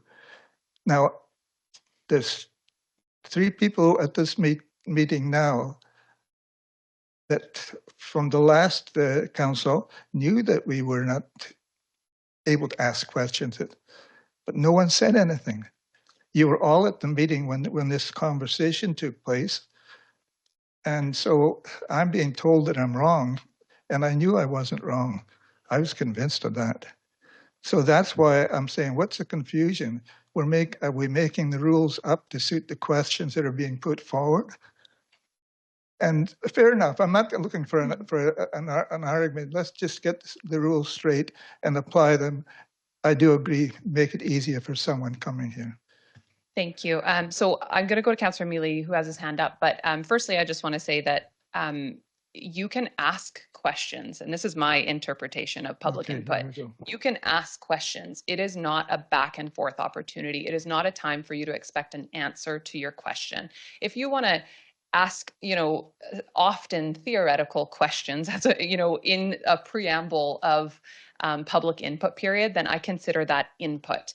It's not a time for us as council members or for us to ask staff to provide a response to your question. So that's how I view it. If you want to ask a rhetorical question as you're speaking, ask away. I understand, though, that at last council meeting, we potentially had questions and back and forth. And I just want to say that when other people chair meetings, sometimes things happen differently. And that is the choice of the chair in that circumstance. And often, sometimes because we have a person who doesn't chair a meeting regularly all the time, I don't think that we should expect that it's going to be exactly the same. So again, a little bit of leeway and flexibility. Councillor Mealy. Thank you, Madam Mayor, and I appreciate the comments. Sorry. Right, finished yet. Sorry, I went to Councillor Mealy for it. Actually, Mr. Anderson, I'd like to apologize. I'd like to apologize to you, to the mayor and council and the community for deviating from that at the last committee of the whole meeting as I was chair. I'm a customer service kind of guy. I get a question, I like to answer it. So at that time, that's what I did. And I deviated from that, Mr. Anderson. I do appreciate your comments, and I do understand why you're saying this today. So I just wanted to apologize that I did what I felt was right at the time. It wasn't the right thing to do at the time by the letter of the law.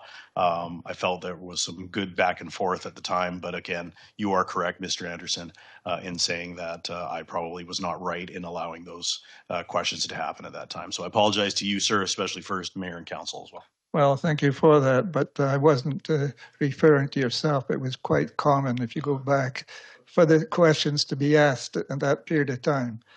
And so you can't just decide on what the question is, whether it's a comfortable question or not. Then I was totally surprised when you cut Katie off because she was asking questions. There's someone that's only been to one meeting And you could have accepted a little bit of flexibility there. That's Councillor Mealy.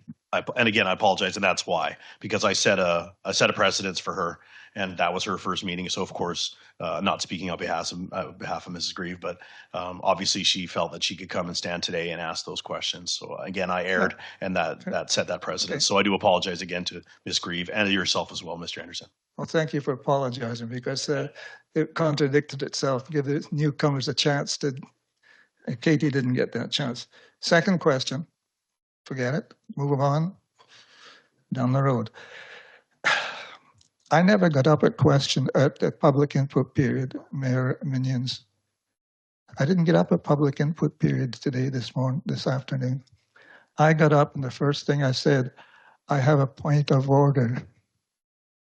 And then where it went awry was you were treating me as someone at the podium, as someone there in public input.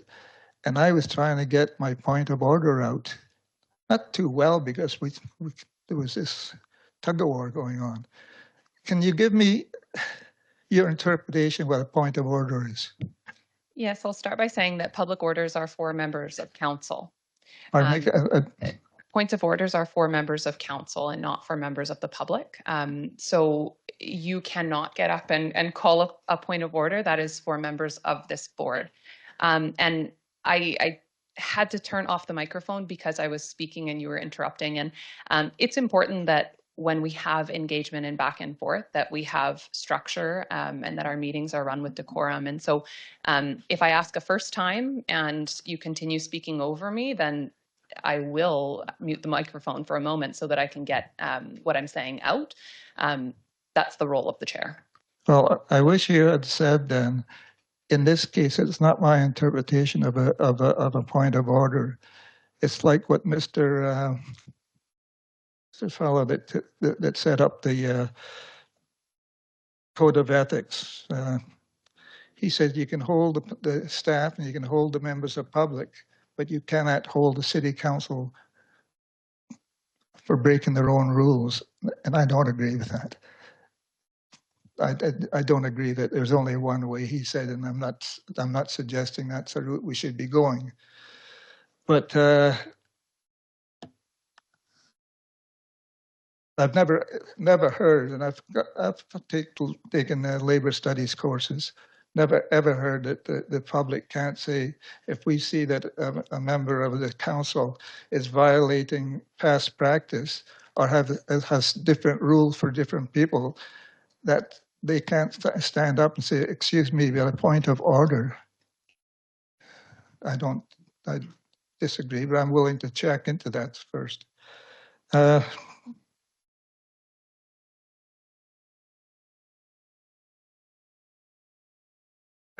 just think we're still getting a little too. You agree with things, but then you like Katie deserved the chance that you said very well at the beginning, that we should give new people a chance. We should give some old people a chance as well. Thank you for listening to me. Thank you, Mr. Anderson. Other questions?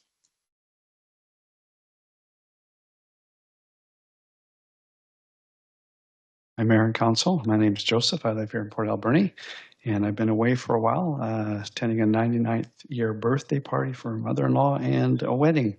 So I've been away, and thank you. So I've missed a few meetings. I've tried to watch them online and stay up to date. There was a couple questions relating to past, but I didn't have time to dig in it today. So I just want to bring up, I don't know if I can frame this as a question. It was regarding the presentation on transit and bus use earlier during the meeting. And there's one of the things that there was a big percentage of people that said we're for this, would like to see it, was the bus to Nanaimo. I think it was 95%, something like that. I'm not sure why it's Port Alberni to Nanaimo and not Port Alberni to Parksville. Parksville already has a bus that goes to Nanaimo. So once you get to Parksville, you can transfer and then carry on to Nanaimo. It would be nice to have a bus that goes, what do they call that? Express. Get me there quick. But there are other ways of doing it without having to reshape everything. So that was one comment. I'm going to try and form this as a question. While I was away, I attended something called Men's Sheds, which started in Australia. It's kind of an international organization. They're trying to start one here in Port Alberni. I attended one in Kelowna and one in Vernon. The one in Vernon was attended by a man. If you get a chance, go on the Vernon MedShed website and look up their little tiny 8-minute video on what they're doing there. You'll be really impressed. That's a side thing. But while I was there, I was talking to a gentleman who was part of it. And he took the bus from Enderby to Vernon. I don't know if anybody knows the valley or not, but that's a 36-kilometer trip. Enderby has 3,000 people. We're a little bit bigger than that. 36 kilometers, $2.50 to get them to Vernon, which is a major center. Port Alberni to Parksville is roughly 48 Ks, not much difference. So I would, of course, love to see this. And I'm going to form this as a question because there's no question in there. Would you consider this placemaking spaces? Creating space with our transit. Thank you. Before I go there, there's two other things related to the transit. One is locally, we have Rainbow Garden, I think, has a low-cost housing there. Bus does not stop there. They have to walk down, I think, to River Road. We have a big development that is on North Park Drive, or Anderson. Some people call it Anderson, North Park Drive. Very large number of units have gone in, including a seniors facility, retirement community. There's no bus going down North Park, and apparently no plan for it. The only bus that goes that you can get if you live there is to walk to McDonald's, apparently. That's one of the only ones. So again, you've created a real space there, a real hub with a lot of people, but no way for them to get around. So that's another. So yeah, so would that fall under the area of making place-making spaces? I appreciate your creative question. Yeah.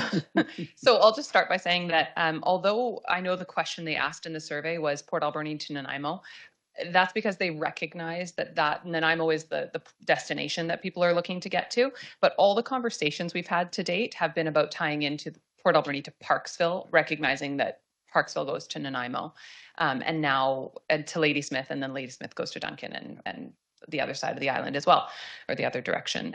So it has been in recognition that we would be looking to tie into Parksville, not all the way create a secondary bus to Nanaimo.